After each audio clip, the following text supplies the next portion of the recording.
اس میں تو جناب جی وحید الدین خان صاحب نے بے انتہا حوالے جمع کیے ہیں پرانے مقدمین کے، مفسرین کے، صحابہ کرام کے، اور ایک ایک آیت کو جو مولانا مودودی کی جو 4 نکات ہیں، یعنی دین کیا ہوتا ہے اور رب کی کیا اصطلاحیں، وہ تو 4 مشہور اصطلاحیں ہیں ان کا ایک ایک کا انہوں نے رد کیا. اور جب میں نے وہ کتاب پڑھی تھی، اور یہ کافی پرانی بات ہے، شاید 2008 یا 7 میں نے پڑھی تھی، تو مجھے تو شرح صدر ہو گیا تھا کہ مولانا مودودی نے ایک نئی راہ نکالی ہے، یہ ہمارے اسلاف کی راہ پہ نہیں کھڑے ہوئے.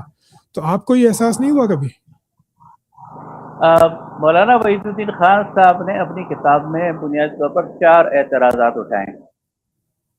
پہلا اعتراض تو انہوں نے یہ اٹھایا کہ مولانا مودودی نے دین کو بطور نظام لیا ہے، جبکہ دین نظام نہیں ہے، بلکہ یہ کچھ چیزوں کا مجموعہ ہے جو افراد سے متعلق ہے.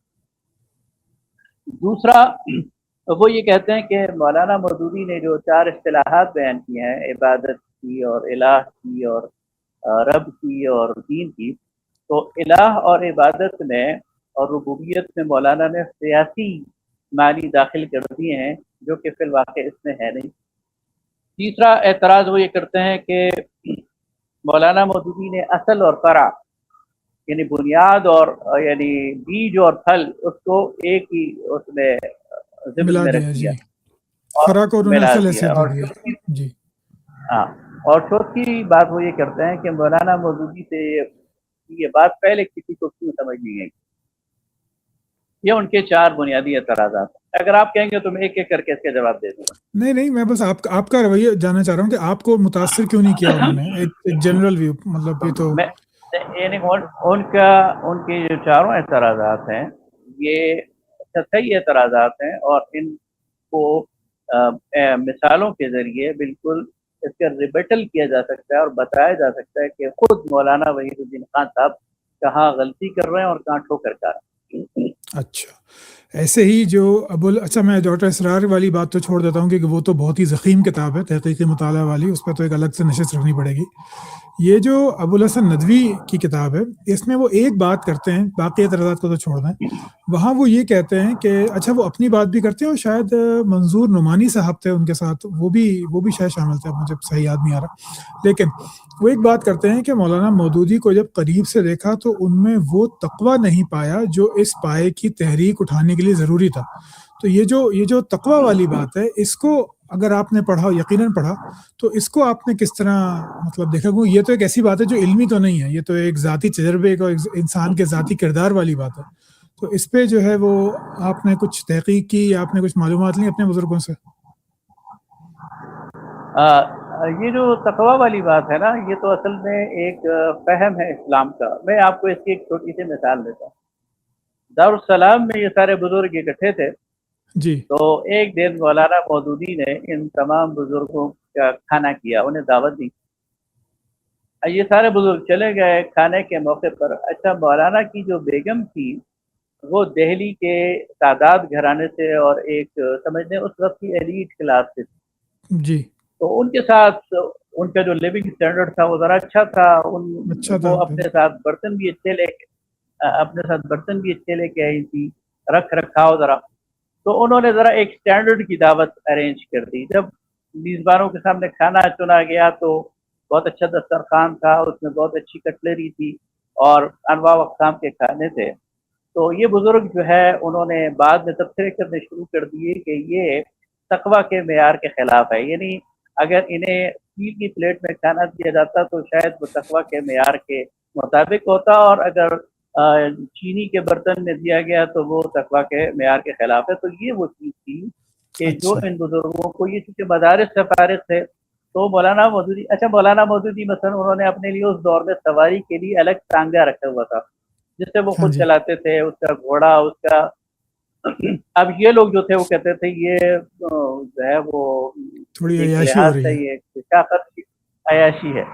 تو مولانا مودودی کا اپنا ایک تصور ہے تقویٰ کا. وہ سمجھتے ہیں کہ جن چیزوں کی اللہ تعالیٰ نے آپ کو حلال چیزوں کی اجازت دی ہے تو آپ کو انہیں برتنا چاہیے، اچھی زندگی گزارنی چاہیے، اور اس میں کسی تکلف کو نہیں کرنا چاہیے. تو یہ ہے وہ سارا کہانی. میں آپ کو یہ ذرا ایک اور بات بتا دوں بطور لطیفہ. یا لطیفہ تو نہیں ہے لیکن ظاہر ہے کہ اس کو میں سمجھنے میں مدد دیتی. سید ابو الحسن علی ندوی یہ بہت بڑے عالم ہیں اور بہت بڑے ہسٹورین ہیں اور ان کا بڑا کام ہے, اور مولانا مودودی آخر وقت تک ان کا بہت احترام کرتے تھے, اور یہ خود بھی مولانا مودودی کا بہت احترام کرتے تھے. انہوں نے جب یہ کتاب لکھی عصر حاضر میں دین کی نئی تشریح, تو یہ بات میں آپ کو براہ راست سورس سے بتا رہا ہوں. مولانا سید ابو الاعلیٰ مودودی کے سیکٹری رہے ہیں مولانا عاصم نعمانی, جنہیں مولانا سلطان ان کا اصل نام تھا. انہوں نے بذات خود یہ مجھے بتائی.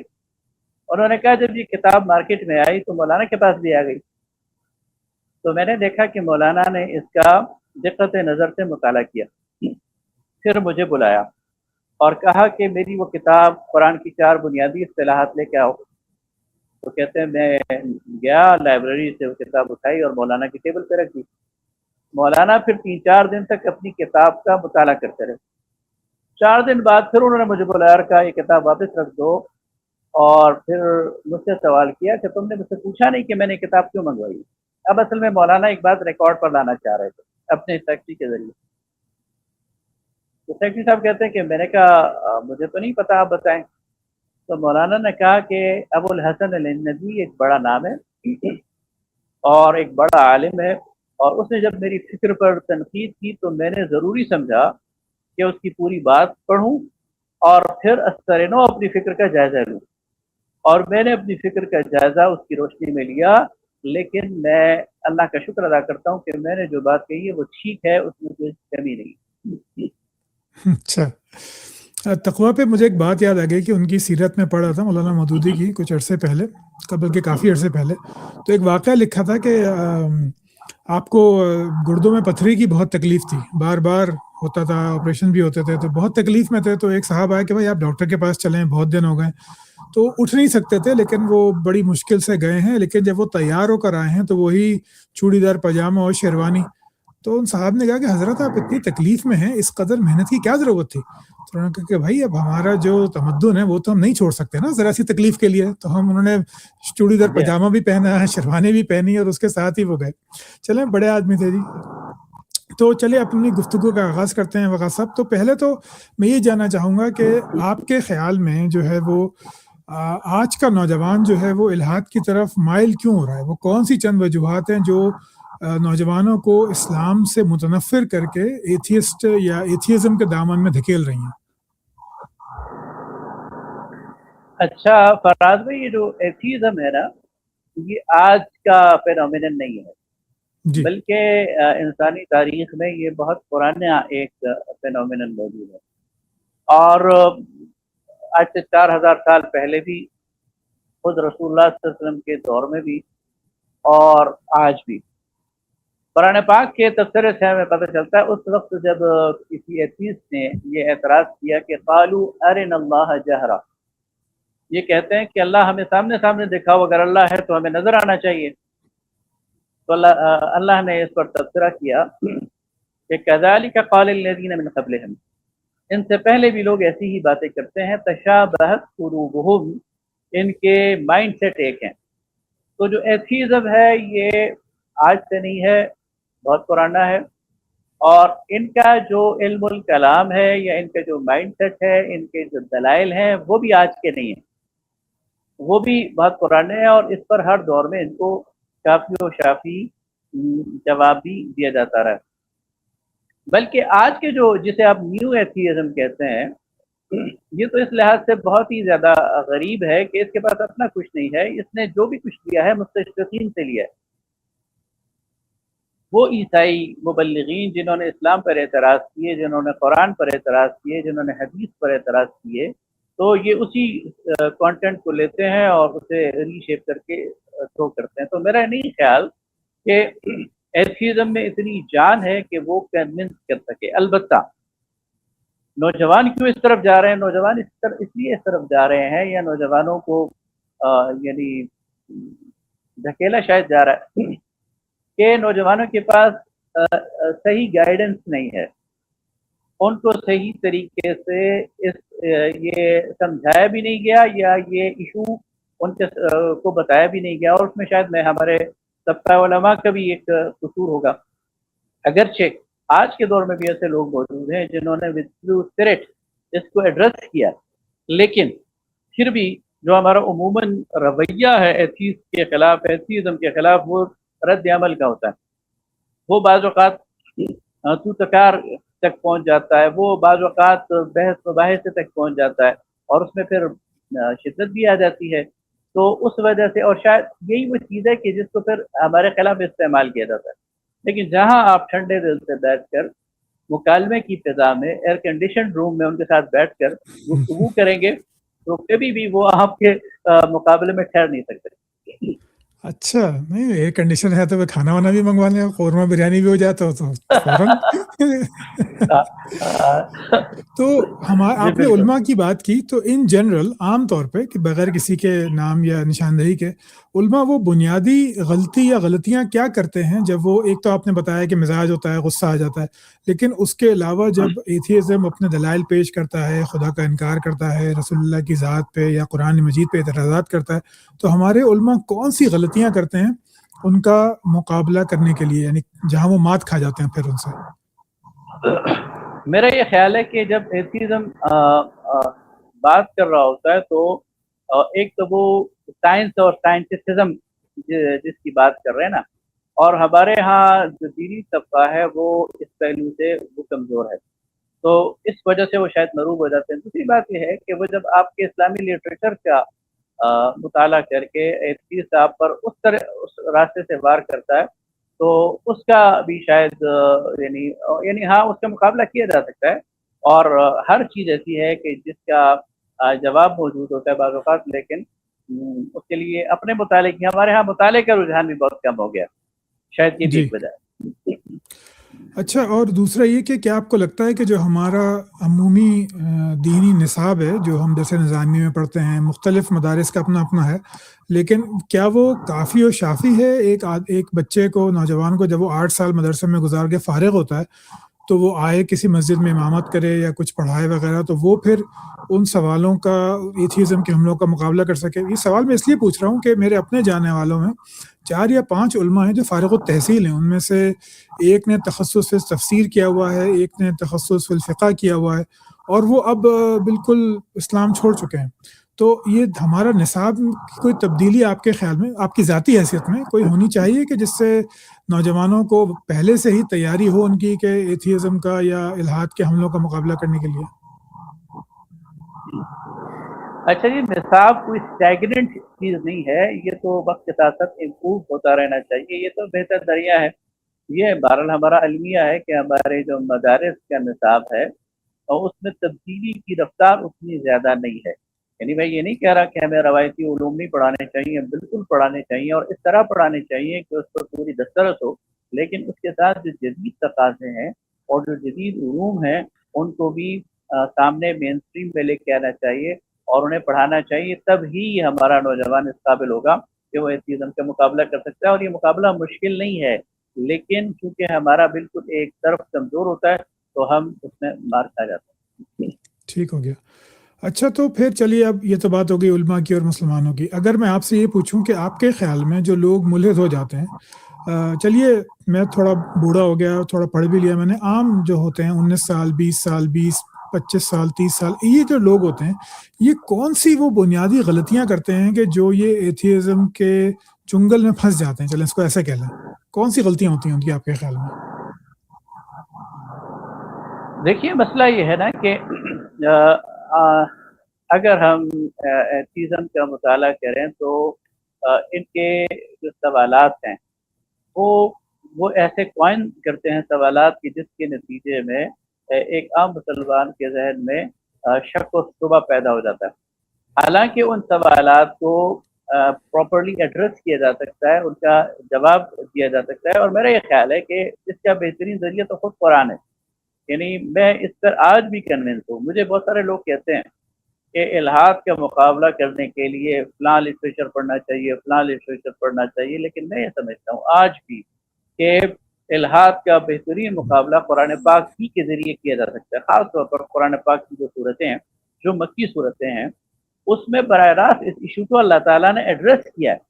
اور اگر آپ تھوڑا سا اسے بغور اس کا مطالعہ کریں گے تو اللہ تعالیٰ ان کے ایک سوال کا جو ہے وہ جواب دیتا ہے اور کافی اور شافی جواب دیتا ہے. لیکن آج ہماری نوجوان نسل وہ قرآن سے دور ہے.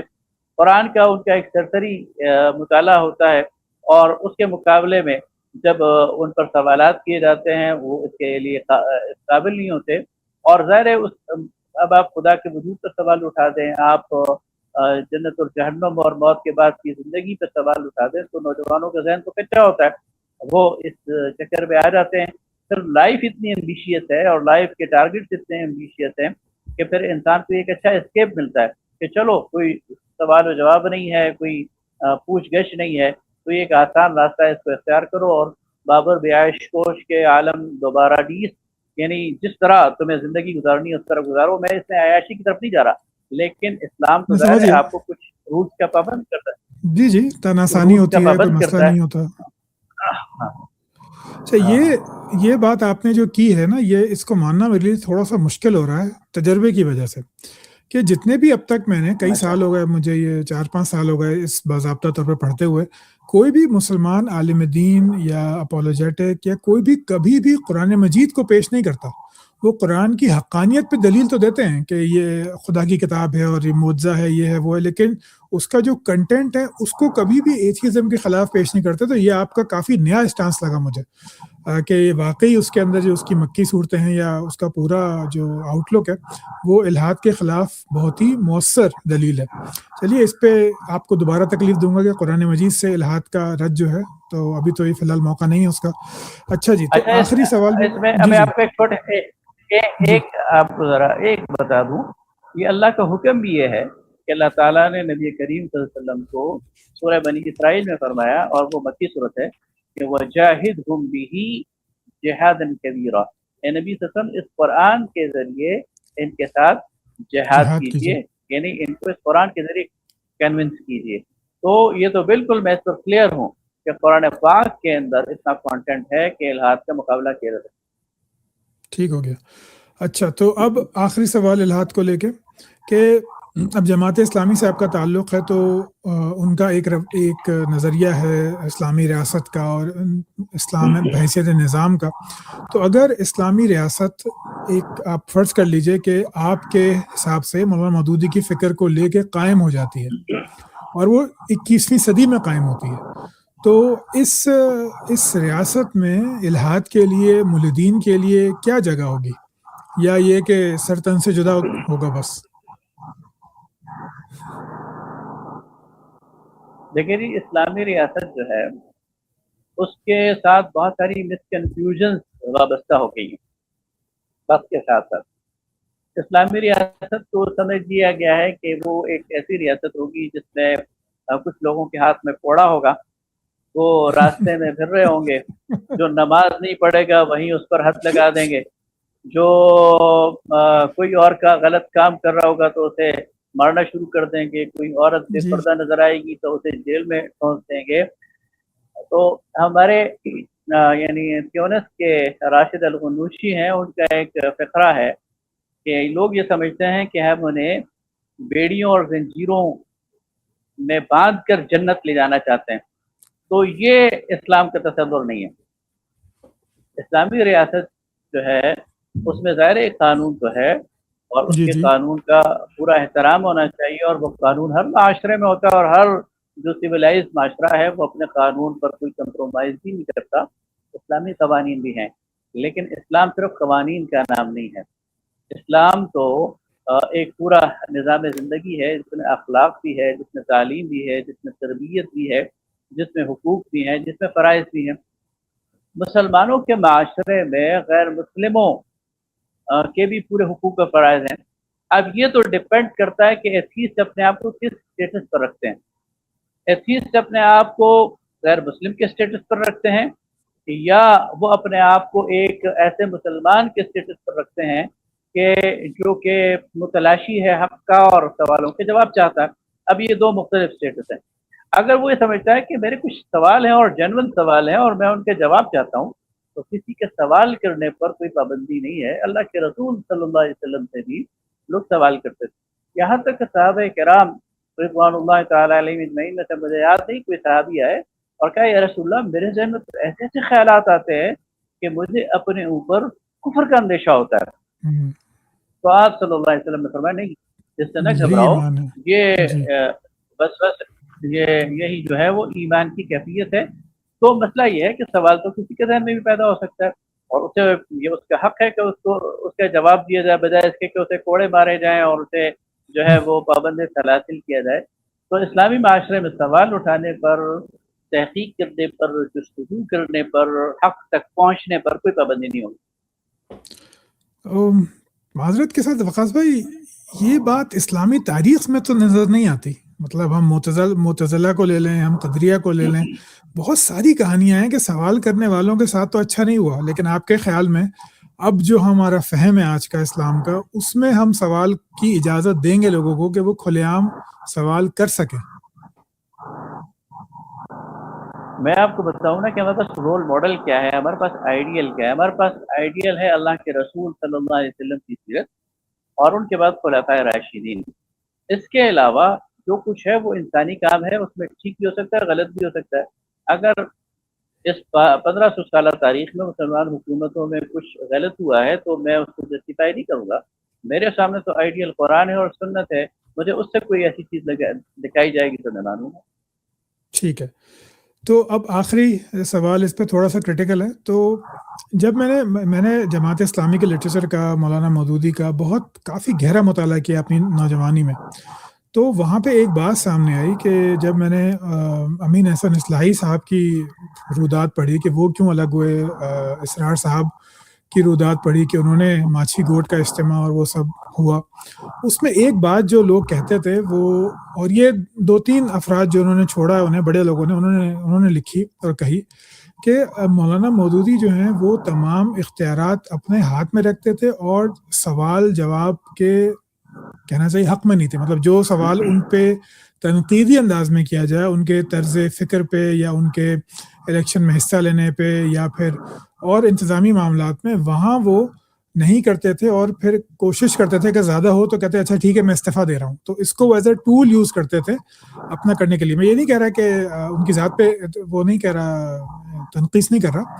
میں یہ کہہ رہا ہوں کہ جس فکر کے آپ نمائندہ ہیں، جو آپ ٹھیک سمجھتے ہیں، اس فکر کا جو بانی ہے اس کے بارے میں یہ اعتراضات اٹھ رہے ہیں. تو آپ کے خیال سے مودودی صاحب بھی تنقید سے اوپر نہیں ہیں؟ اگر وہ قرآن مجید اور حدیث کے خلاف ہوں گے تو آپ کہیں گے کہ ہاں بھائی یہ ان کی بات جو ہے وہ انسان تھے اور ہم یہ بات ان کی نہیں مانیں گے؟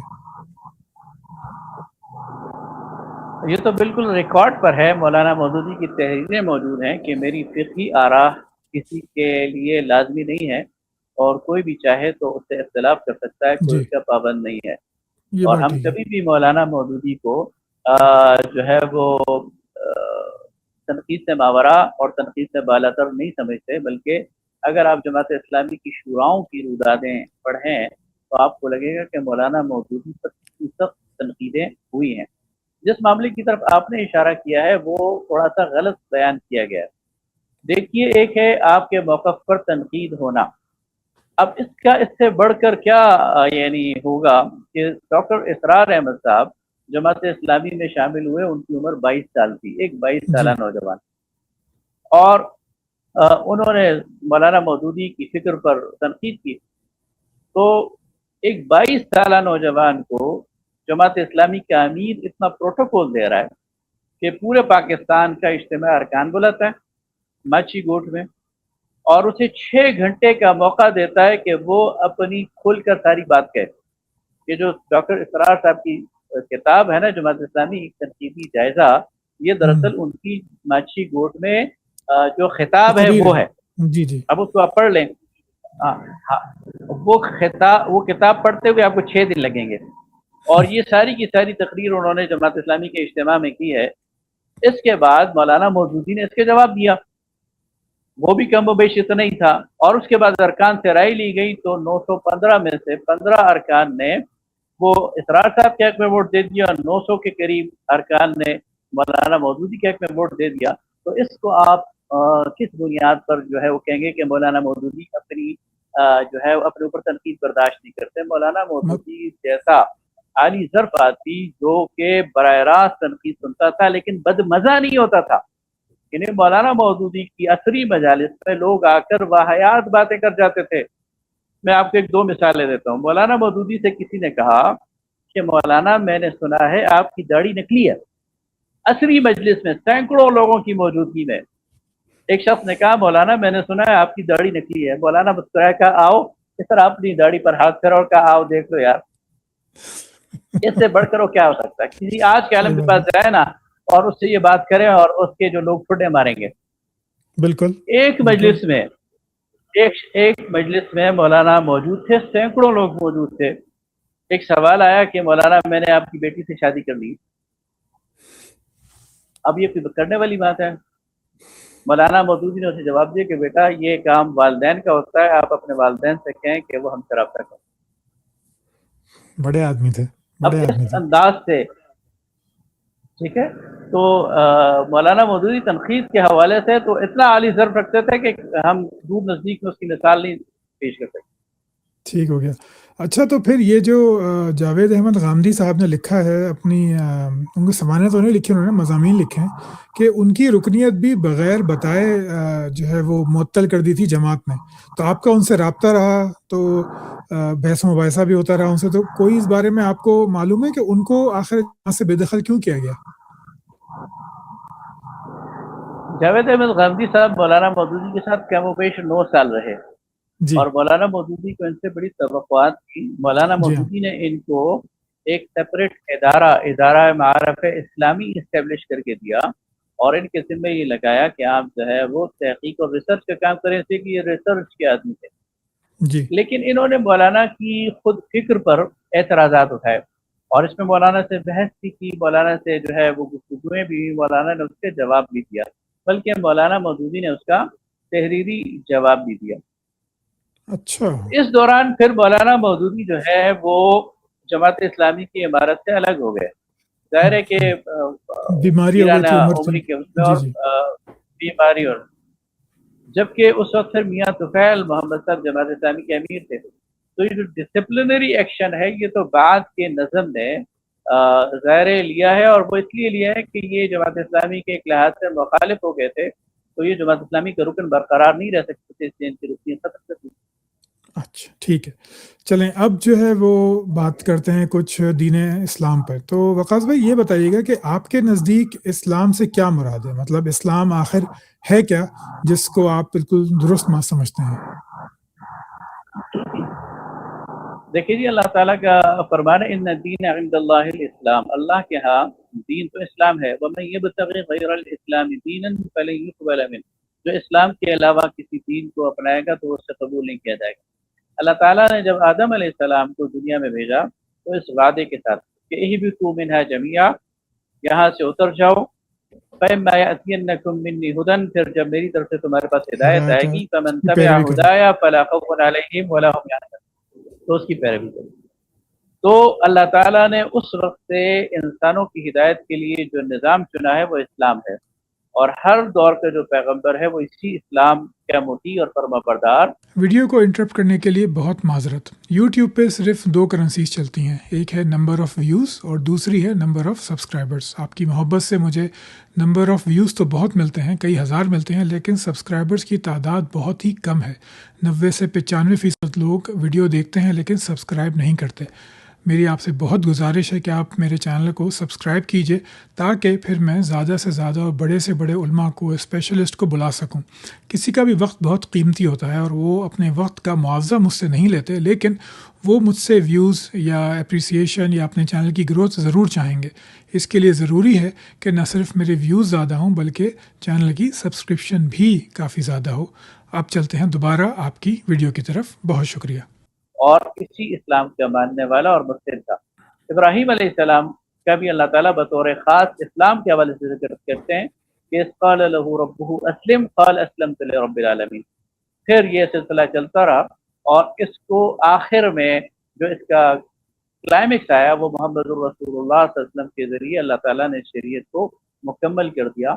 تو دین شروع سے اسلام ہے, ہر دور میں اسلام رہا ہے, ہر نبی اسلام ہی کا پیغمبر ہے اور ہم سب اس لیے ان پر ایمان رکھتے ہیں, اور تمام کتابیں اسلام ہی کی کتابیں ہیں اس لیے ہم ان پر ایمان رکھتے ہیں, اور قرآن پاک اس کی آخری کتاب ہے. تو اسلام نجات کا واحد ذریعہ ہے, اور اس کا مطلب ہے سبمیشن, اس کا مطلب ہے اللہ کے سامنے جھک جانا، اللہ اور اس کے رسول کی اطاعت و فرمانبرداری۔ ٹھیک ہے، تو یہ تو اللہ تعالیٰ نے دعویٰ کر دیا نا قرآن مجید میں یا باقی کتابوں میں، آسمانی کتابوں میں دعویٰ کر دیا، لیکن اس نے ہمیں ارادہ بھی دیا ہے، شعور بھی دیا ہے، انسان کا علم بھی ترقی کر رہا ہے۔ تو اسلام میں ایسی کون سی باتیں ہیں کہ جو کسی ایک عام انسان کو، اسکالر نہ ہو، عام انسان کو اسلام کی طرف مائل کریں؟ بھائی اب اس کتاب میں لکھا ہے تو بھائی لکھا ہے تو لکھا ہے، لیکن میں کیوں مانوں؟ یہ سوال ہے کہ مجھے کیا ضرورت ہے کہ میں اس بات کو سچ مان لوں؟ اس کی کیا دلیل ہوگی؟ دیکھیں مسئلہ یہ ہے کہ انسان جب اس دنیا میں آیا نا تو اس کے کچھ سوال ہیں۔ اس کا سوال ہے خالق کے حوالے سے کہ اسے کس نے تخلیق کیا، جی اس کا سوال ہے کہ اس دنیا میں اس کی پوزیشن کیا ہے، وہ کیوں آیا ہے، اس کا سوال یہ ہے کہ اس نے یہاں سے جانا کہاں ہے، کیا قصہ یہیں ختم ہو جائے گا یا کہیں اور چلا جائے گا۔ یہ وہ سوالات ہیں جن کا جواب ریلیجن اور دین کے علاوہ کوئی اور نہیں دے سکتا۔ یعنی انسان کا شعور کتنا ہی ترقی کر جائے اور وہ علم کے کمال اور اس کی انتہاؤں تک ہی کیوں نہ پہنچ جائے، وہ ان سوالوں کے جواب نہیں دے سکتا۔ ان سوالوں کے لیے وہ ہدایت کا محتاج ہے، ان سوالوں کے لیے وہ گائیڈنس کا محتاج ہے، اور یہی وہ گائیڈنس ہے جو دین اسے فراہم کرتا ہے۔ اس لیے ایک انسان اپنی زندگی میں دین سے بے نیاز نہیں ہو سکتا، اور اسی وجہ سے، اور یہ وہ سوال ہیں جو ہر انسان کو پریشان کرتے ہیں، اور دین جب اس حوالے سے انسان کو سیٹسفائی کرتا ہے تو وہ دین میں داخل ہو جاتا ہے۔ اچھا، تو پھر یہاں پہ ایک اور بات پیدا ہوتی ہے کہ چلیے قرآن مجید آ گیا، اس نے یہ بات کہہ دی، قرآن مجید ہمیں ملا ہے رسول اللہ کی ذات والا صفات سے، وہاں سے ہمیں معلوم ہوا کہ اللہ تعالیٰ ہے، وہ اکیلا ہے، اس نے تمام انبیاء بھیجے، اس نے اسلام دیا، ہمیں یہ کرنا ہے یہ نہیں کرنا۔ لیکن پھر جو کریٹیکل پوائنٹ ہے وہ یہ ہے کہ آخر ایک آدمی جو ہے یا ایک انسان جو ہے وہ رسول اللہ کو اللہ کا رسول مانے کیوں؟ چلیے قرآن کو سائڈ پہ کر دیجئے، لیکن میں صرف آپ کی ذات پہ، جو آپ ایک انسان تھے، آپ کی میں بشری ذات کا ہی جائزہ لے سکتا ہوں، میں اس کے علاوہ کچھ نہیں جانتا۔ وحی کا تجربہ میری دسترس سے باہر ہے، جبرائیل علیہ السلام کا آنا جانا وہ میں نہیں اس کو نہ سمجھ سکتا ہوں، نہ مان سکتا ہوں، نہ اس کو ثبوت ہے میرے پاس کوئی۔ تو پھر آخر میں ایک انسانی بنیادوں پہ رسول اللہ کو اللہ کا نبی کیوں مانوں؟ یہ کیوں نہ مانوں کہ وہ ایک ذہین آدمی تھے اور انہوں نے عربوں کو یونائٹ کرنے کے لیے ایک دین تخلیق کیا، جیسے باقی بہت سارے ادیان پیدا ہوئے دنیا میں۔ تو آپ رسول اللہ کو عقلی شعوری بنیادوں پہ نبی کیسے مانیں گے؟ یہ سوال ہے۔ بہت اچھا سوال ہے، اور اس پر تھوڑا سا اگر غور کریں تو دیکھیں 3 امکانات بنتے ہیں۔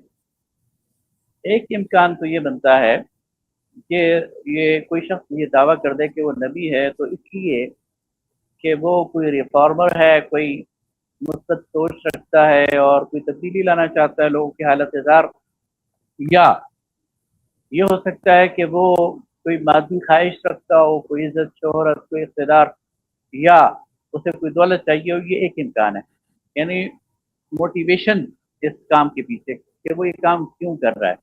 ایک امکان تو یہ ہو سکتا ہے کہ وہ یا ریفارم کرنا چاہ رہا ہے، یا وہ اپنی عزت اور شہرت کے لیے کام کر رہا ہے، اقتدار کے لیے یا دولت کے لیے۔ ایک امکان یہ ہوگا۔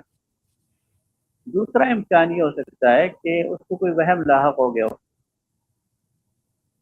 ڈیلیوژنس جسے کہتے ہیں، کہ وہ کوئی نفسیاتی مرض ہو اور اسے نظر آتا ہو، یہ ہوتا ہے کہ اسے کوئی دکھائی دیتا ہو، اسے پتہ، یعنی یہ محسوس ہو رہا ہو کہ اسے کوئی بتا رہا ہے، سمجھا رہا ہے، یا خواب آ رہے ہوں۔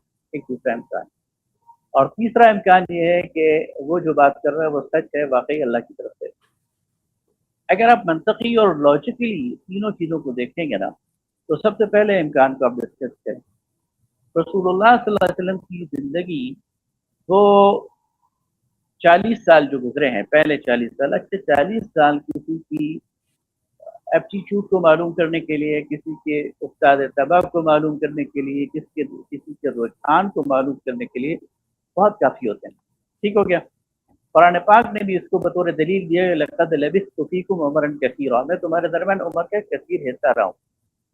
ان 40 سالوں میں کوئی ایک ایسا ایونٹ نہیں ہے کہ جس سے یہ پتہ چلتا ہو کہ رسول اللہ صلی اللہ علیہ وسلم کا کوئی پولیٹیکل ایجنڈا تھا یا کوئی ریفارم کا ایجنڈا تھا۔ یا انہوں نے قبائل کو اکٹھا کرنے کی کوئی اصلاحی کی ہے۔ اسی طرح ان کی 40 سالہ زندگی اس پر بھی گواہ ہے کہ لوگ ان کی صداقت اور امانت کی گواہی دیتے ہیں، اور لوگ انہیں ان میں یعنی لالچ نہیں دیکھا، لوگوں نے ان میں کوئی ایسی چیز نہیں دیکھی کہ مال کی حرص ان میں موجود ہو یا اقتدار۔ یہاں تک کہ میں مسلمانوں کی بات نہیں کر رہا، میں غیر مسلم جو مستشرقین ہیں، جو بعض اوقات نبی صلی اللہ علیہ وسلم کے بارے میں تعصب کا بھی شکار ہو جاتے ہیں، بعض نہیں جی لیکن بعض، وہ بھی یہ کہنے پر موجود ہوتے ہیں کہ نبی صلی اللہ علیہ وسلم کے حوالے سے ان کا جو پرسنل ایجنڈا ہے وہ ہمیں نظر نہیں آتا۔ مثلا یہ جو میں آپ کو اس کی اگر مثال دوں کہ میں نے کچھ وہ لکھے ہیں اپنے پاس، اگر آپ مجھے کہیں گے تو میں اس کے بتاتا ہوں آپ کو۔ جی جی، آپ اگر شیئر کرنا چاہیں تو بالکل کیجیے، بالکل۔ ہاں، اب مثلا یہ جو مستشرق ہیں ولیم منٹگمری واٹ، جی یہ ایک بات لکھتے ہیں کہ اپنے عقائد کی خاطر ہر طرح کے مصائب جھیلنے کی ان کی آمادگی یہ ان کے سچائی کی دلیل ہے۔ یعنی ایک شخص جو ہے وہ 13 سال مکہ میں کیا برداشت نہیں کرتا۔ اچھا، آپ خود آپ کی ایک پوسٹ کاسٹ میں سن رہا تھا کہ نبی صلی اللہ علیہ وسلم مکہ کے اندر ایک عام زندگی گزار رہے تھے، کوئی بہت زیادہ امیر آدمی نہیں تھے، تو بہت زیادہ قبائلی اثر رسوخ نہیں تھا، یعنی یہ نہیں کہ لوگ انہیں کو بہت زیادہ ویٹیج دیتے ہوں، لیکن اس کے باوجود انہوں نے وہ ساری جو سختیاں ہیں ان کو فیس کی ہیں، تو یہ مضبوط ڈٹرمنیشن کے علاوہ نہیں کی جا سکتی۔ اسی طرح یہ جو فرانسیسی مورخ ہیں الفونسو ڈی لیمرے تھے، وہ اپنی کتاب ہسٹوری دی ترکی اس میں لکھتے ہیں کہ کسی جو ہیومن وہ ہے نا کوئی انسانی کامیابی، اس کے 3 پیرامیٹرز ہوتے ہیں، یعنی 3 اقدار پر، 3 چیزوں پر اگر اسے جانچا جائے۔ مثلا ایک شخص ہیومن گریٹنس کے کس مقام پر ہے، مقصد کی بلندی اس کی کتنی ہے، اور اس کے پاس کم ترین وسائل ہوں، مقصد بلند ترین ہو، وسائل کم ترین ہو، اور حیران کن نتائج وہ حاصل کر لے۔ مقصد پہاڑ جتنا ہو اس کے پاس کچھ نہیں، اکیلے وہ چلاؤ، اور نتائج وہ حیران کن حاصل کر لے کہ وہ بالکل منظر کو پلٹ دے، تو یہ کسی انسان کے سچا ہونے کی دلیل ہوتی ہے۔ وہ جو بات کہہ رہا ہے وہ ٹھیک ہے۔ تو اس طرح کے میں بہت سارے آپ کو یعنی غیر مسلم مستشرقین کی باتیں آپ کے سامنے رکھ سکتا ہوں۔ تو خود نبی صلی اللہ علیہ وسلم کی زندگی یہ اس بات کا ثبوت ہے، قرآن کے علاوہ خود نبی صلی اللہ علیہ وسلم کی زندگی، کہ آپ نے جو کہا اور آپ نے پہلے دن سے جو ٹارگٹ مقرر کیا اور جس راستے پہ چلے، استقامت دکھائی اور اس پر جو کامیابی حاصل کی، اس بات کی دلیل ہے کہ آپ سچے تھے، آپ نے جو بات کہی وہ بالکل سچی تھی، اور آپ اللہ کے پیغمبر تھے۔ اچھا، تو وقاص بھائی اس میں تو پھر یہ بھی ہو جاتا ہے نا کہ اگر میں انہی کہنا چاہیے شخصی بلندیوں کی بات کروں تو پھر مرزا صاحب نبی کیوں نہیں ہوتے؟ مطلب آپ کھڑے ہوتے ہیں، دنیاوی طور پہ آپ ایک عام انسان ہوتے ہیں، امتحان دیتے ہیں، ناکام بھی ہو جاتے ہیں، پھر بیٹھ کے مطالعہ کرتے ہیں، تقویٰ کی زندگی گزارتے ہیں، اسلام کے دفاع کے لیے سامنے آتے ہیں، مناظر اسلام کہلائے جاتے ہیں، علامہ اقبال تک ان کی تعریف کرتے ہیں، اور اس کے بعد انہیں احساس ہوتا ہے کہ ان کو کسی منصب پہ فائز کیا گیا ہے۔ تو اگر چلیے ان کا جو عقیدہ ہے اس کو میں چھوڑ دیتا ہوں، لیکن صرف اگر میں شخصی بنیادوں پہ لوں، تب وہ بھی ان کی بھی ہمت تھی کہ وہ ایک دور افتادہ علاقے میں پیدا ہوتے ہیں، پوری موجودہ اسلامی روایت کے خلاف وہ کھڑے ہو جاتے ہیں، اور ساری عمر جو ہے وہ اس کے لیے جد و جہد کرتے ہیں، تکلیفیں، گالیاں، پمفلٹ، مناظرے، مباہلے، خدا جانے کتنے فتوے ان پہ نکلتے ہیں۔ تو پھر اگر میں شخصی بنیاد پہ بات کروں تو پھر میں ان کو کیوں نہیں مانتا؟ میں یہ بات کر اس لیے رہا ہوں کہ مقصد کی بلندی یا کردار کی بلندی کسی الہی کہنا چاہیے کہ ڈیوائن انٹرونشن کی کا وہ کا دلیل بننا ذرا کچھ ہضم نہیں ہوتا۔ آپ اس کو اس طرح سمجھ لیں۔ اب میں کوئی سوء ادب نہیں کرنا چاہتا، لیکن اچھا، ذرا مشکل لگتا ہے۔ آپ نے اصل میں اگر آپ مرزا غلام احمد قادیانی کی بات کر رہے ہیں جی تو میں کسی مخالف کی بات نہیں کر رہا، آپ ان کے بیٹے مرزا بشیر الدین نے ان کی جو لائف بایوگرافی لکھی ہے، سیرت المہدی، سیرت المہدی، جی ٹھیک ہے، آپ اسے پڑھیں۔ جب آپ اسے پڑھیں گے تو آپ کے ذہن میں جو نقشہ بنے گا وہ قطعاً کسی نارمل انسان کا نہیں ہے، کسی بہت بڑے انسان کا نہیں ہے، اور اس میں کوئی متاثر کن شخصیت نہیں ہے۔ اس کتاب سے، اور جو ان کے اپنے بیٹے نے لکھی ہے، اس سے بالکل آپ انہیں کوئی بڑا آدمی نہیں سمجھیں گے، اور اس سے یہ نہیں لگے گا کہ یہ ایسا شخص ہے جس نبوت جیسی عظیم الشان ذمہ داری پر فائز ہو سکتا ہے۔ یہ میں آپ کو بالکل گارنٹی دیتا ہوں، بلکہ میں وہ کہتا ہوں کہ آپ اس کتاب کو ذرا پڑھیں۔ میں کسی مخالف کی بات نہیں کر رہا، مخالفین نے تو انہیں بہت کچھ کہا ہے، لیکن میں اس کی بات نہیں کر رہا، میں ان کے بیٹے کی، حالانکہ انہوں نے وہ کتاب عقیدت کے ساتھ لکھی ہے، لیکن اس کتاب کو آپ پڑھیں گے نا تو اس سے پتہ چلے گا کہ انہیں جو ہے وہ ذہنی خط تھا، چیزوں کو گڑمٹ کر دیتے تھے، دائیں جوتا بائیں میں اور بائیں جوتا دائیں میں بائیں، پہن لیتے تھے، جی ان کو ہیں جی جی اچھا ٹھیک کہہ رہے وہ ہیں. جو ہے وہ جو اور بہت ساری چیزیں ہیں، اس سے اندازہ ہوتا ہے کہ وہ یعنی کس کرائٹیریا پر آپ انہیں جو ہے عظمت کی بلندیوں پر کر رہے ہیں۔ نبی صلی اللہ علیہ وسلم کے حوالے سے آپ نے ایک کام شروع کیا، پھر اسے انجام تک پہنچایا، یعنی آپ کے ہاتھوں یہ برپا ہونے والا انقلاب جو ہے یہ خود ایک بہت بڑا معجزہ ہے۔ اچھا سیرت المہدی کے بارے میں آڈینس کو بتا دوں کہ یہ کتاب جب آئی تھی تو جماعت احمدیہ نے اس کو مارکیٹ سے اٹھا لیا تھا، چند ہفتوں بعد ہی، چند ماہ بعد ہی اس کو مارکیٹ سے اٹھا لیا تھا، اور آج یہ اویلیبل نہیں ہے، لیکن جو مخالفین قادیانیت ہیں انہوں نے یہ کتاب اویلیبل کر رکھی ہے، تو اگر آپ ڈھونڈیں گے تو آپ کو مل جائے گی۔ اور جو وقاص صاحب بات کہہ رہے ہیں وہ بہرحال درست ہے کہ انہوں نے بہت ساری روایات اس میں ایسی لکھی ہیں جو بیان کرنا مناسب نہیں ہے، کہ جس کو پڑھ کے آپ کے لیے مشکل ہو جاتا ہے کہ آپ مرزا صاحب کو جو ہے وہ اللہ کا نبی مانیں یا مسیح موعود مانیں، ذرا مشکل ہو جاتا ہے۔ یہ بات ویسے بالکل صحیح ہے۔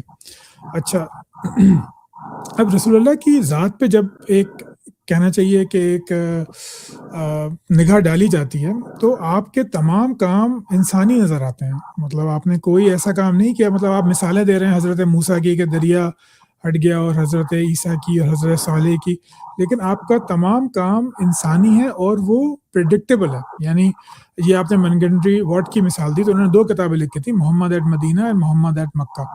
انہوں نے دکھایا یہ تھا کہ کتنا کنٹراسٹ ہے محمد صلی اللہ علیہ وسلم کی مدنی زندگی میں، اور کتنا زیادہ وہ الگ ہے ان کی مکی زندگی سے، کہ مکی زندگی میں آپ ایک ریفارمر ہیں، آپ ایک سوشل ایکٹیوسٹ ہیں، آپ غریبوں کا ساتھ دیتے ہیں اور ان کے لیے کھڑے ہوتے ہیں، ظلم سہتے ہیں، ہاتھ باندھ کے رکھتے ہیں، لیکن جب آپ مدینہ میں آتے ہیں، پاور آپ کے ہاتھ میں آتی ہے، تو پھر آپ ایک اسٹیٹس مین، سپہ سالار، منصف، یہ سب بن جاتے ہیں، اور پھر آپ نے پاور اپنے ہاتھ میں رکھی، بالکل ویسے ہی جیسے کہ باقی فاتح، یا میں ٹائرنٹ کا لفظ استعمال نہیں کرنا چاہتا، وہ لوگ رکھتے ہیں، جیسے سکندر اعظم تھا، جیسے چنگیز خان تھا، جیسے احمد شاہ ابدالی تھا، محمود غزنوی تھا، کہ پاور کا سورس ان کے پاس تھا، پاور ڈسٹریبیوشن انہوں نے نہیں کی۔ ہٹلر تھا، مسولینی تھا، آپ ان کی مثالیں لے لیں۔ تو یہ ایک ایسا کنٹراسٹ ہے جو کہ درجہ نبوت کے لیے ذرا ہضم نہیں ہوتا، کیونکہ ہمارے پاس جتنی بھی امثال موجود ہیں، اسلامی تاریخ کو ہی دیکھ لیں تو اس میں بھی یہ ہمیں دکھتا نہیں۔ حضرت داؤد، حضرت سلیمان جو ہے وہ بادشاہ پیغمبر تھے، لیکن ان کی جو ہمیں تاریخ پہنچی ہے وہ اتنی کم ہے کہ ہم کوئی رائے قائم نہیں کر سکتے، لیکن اس کے علاوہ جو ہمارے پاس کہانیاں پہنچی ہیں، میں کہانیاں اپنے لیے کہہ رہا ہوں، سیرت جو پہنچی ہے، حضرت موسیٰ کو لے لیجئے کہ ان کے لوگ جو ہیں ان سے اختلاف کر رہے ہیں، جنگ پہ نہیں جا رہے، کوئی سزا نہیں دی جاتی سوائے ایک واقعے کے، جب انہوں نے بچڑے کی پوجا کی تھی، کوئی ان کو سزا نہیں دی جاتی، وہ رہتے ہیں ساتھ میں، اختلاف کرتے ہیں، اتنا زج کرتے ہیں کہ حضرت موسیٰ اللہ سے دعا کرنے پہ مجبور ہو جاتے ہیں۔ لیکن محمد صلی اللہ علیہ وسلم کے بارے میں ایسا نہیں ہوتا، کوئی ایک بات کہتا ہے اور فوراً ہی صحابہ کی تلواریں میان سے نکل آتی ہیں۔ اچھا یہاں میں جو ہوں وہ معذرت اگر آپ کو برا لگے، لیکن میں آپ سے ایک آنےسٹ بات پوچھنا چاہ رہا ہوں کہ جب ایک انسان یہ سب واقعات پڑھتا ہے تو پھر نبوت پہ ایمان لانا، ایک ارحم الراحمین کے رحمت للعالمین نبی پہ ایمان لانا ذرا مشکل محسوس ہوتا ہے۔ تو یہ سوال صرف میرا نہیں ہے، یہ کئی مولدین کا ہے، تو اس کو آپ، اس اعتراض کو آپ کیسے رفع کریں گے؟ کس طرح ہمیں دیکھنا چاہیے اس کو؟ اچھا دیکھیں، یہ جو آپ نے کہا نا کہ مکہ میں آپ کا ایک انداز تھا اور مدینہ میں، تو یہ تو فطری بات ہے۔ مدینہ میں جب آپ ایک اسلامی ریاست کے سربراہ بن گئے تو ظاہر ہے آپ نے اسلامی ریاست کے سربراہ کی حیثیت سے، فوج کے سربراہ کی حیثیت سے، عدلیہ کے سربراہ کی حیثیت سے انتظامی فیصلے بھی کرنے تھے اور عدالتی فیصلے بھی کرنے تھے۔ اچھا یہ اسٹیٹس آپ کو اللہ رب العالمین نے دیا ہے، آپ کو مطاع بنایا ہے، من یطیع الرسول فقد اطاع اللہ، جو رسول کی اطاعت کرے وہ دراصل اللہ کی اطاعت کرتا ہے۔ لیکن اس کے باوجود رسول اللہ صلی اللہ علیہ وسلم کی زندگی کو آپ دیکھیں تو آپ کو بھوتیوں ایسے انسٹنس ملتے ہیں کہ جہاں صحابہ نے رسول اللہ کی آیت سے اختلاف کیا، اور نہ صرف یہ کہ اختلاف کیا بلکہ رسول اللہ اپنی رائے چھوڑ کر صحابہ کی رائے اختیار کرتے ہیں۔ تو آپ یہ کیسے کہہ سکتے ہیں کہ آپ نے جو ہے وہ ایک ڈکٹیٹر کے طور پر ان کو وہ چلایا؟ نبی صلی اللہ علیہ وسلم کو اللہ تعالیٰ حکم دیتا ہے قرآن پاک میں، وَشَاوِرْهُمْ فِي الْأَمْرِ، ان کو شریک مشورہ کیجئے۔ آپ صلی اللہ علیہ وسلم اللہ کے نبی تھے اور آپ پر وحی نازل ہو رہی تھی، آپ کسی کے مشورے کے محتاج نہیں تھے، لیکن اس کے باوجود اللہ تعالیٰ نے اہل ایمان کو ان کا مقام دلانے کے لیے اور ان کی تالیف قلب سمجھ لیں اپنے نبی کو پابند کیا کہ ان سے مشورہ کیجیے۔ اور آج کس موقع پہ کہا؟ اس موقع پہ کہا جب ان سے بہت بڑی غلطی ہو گئی تھی احد کے موقع پر۔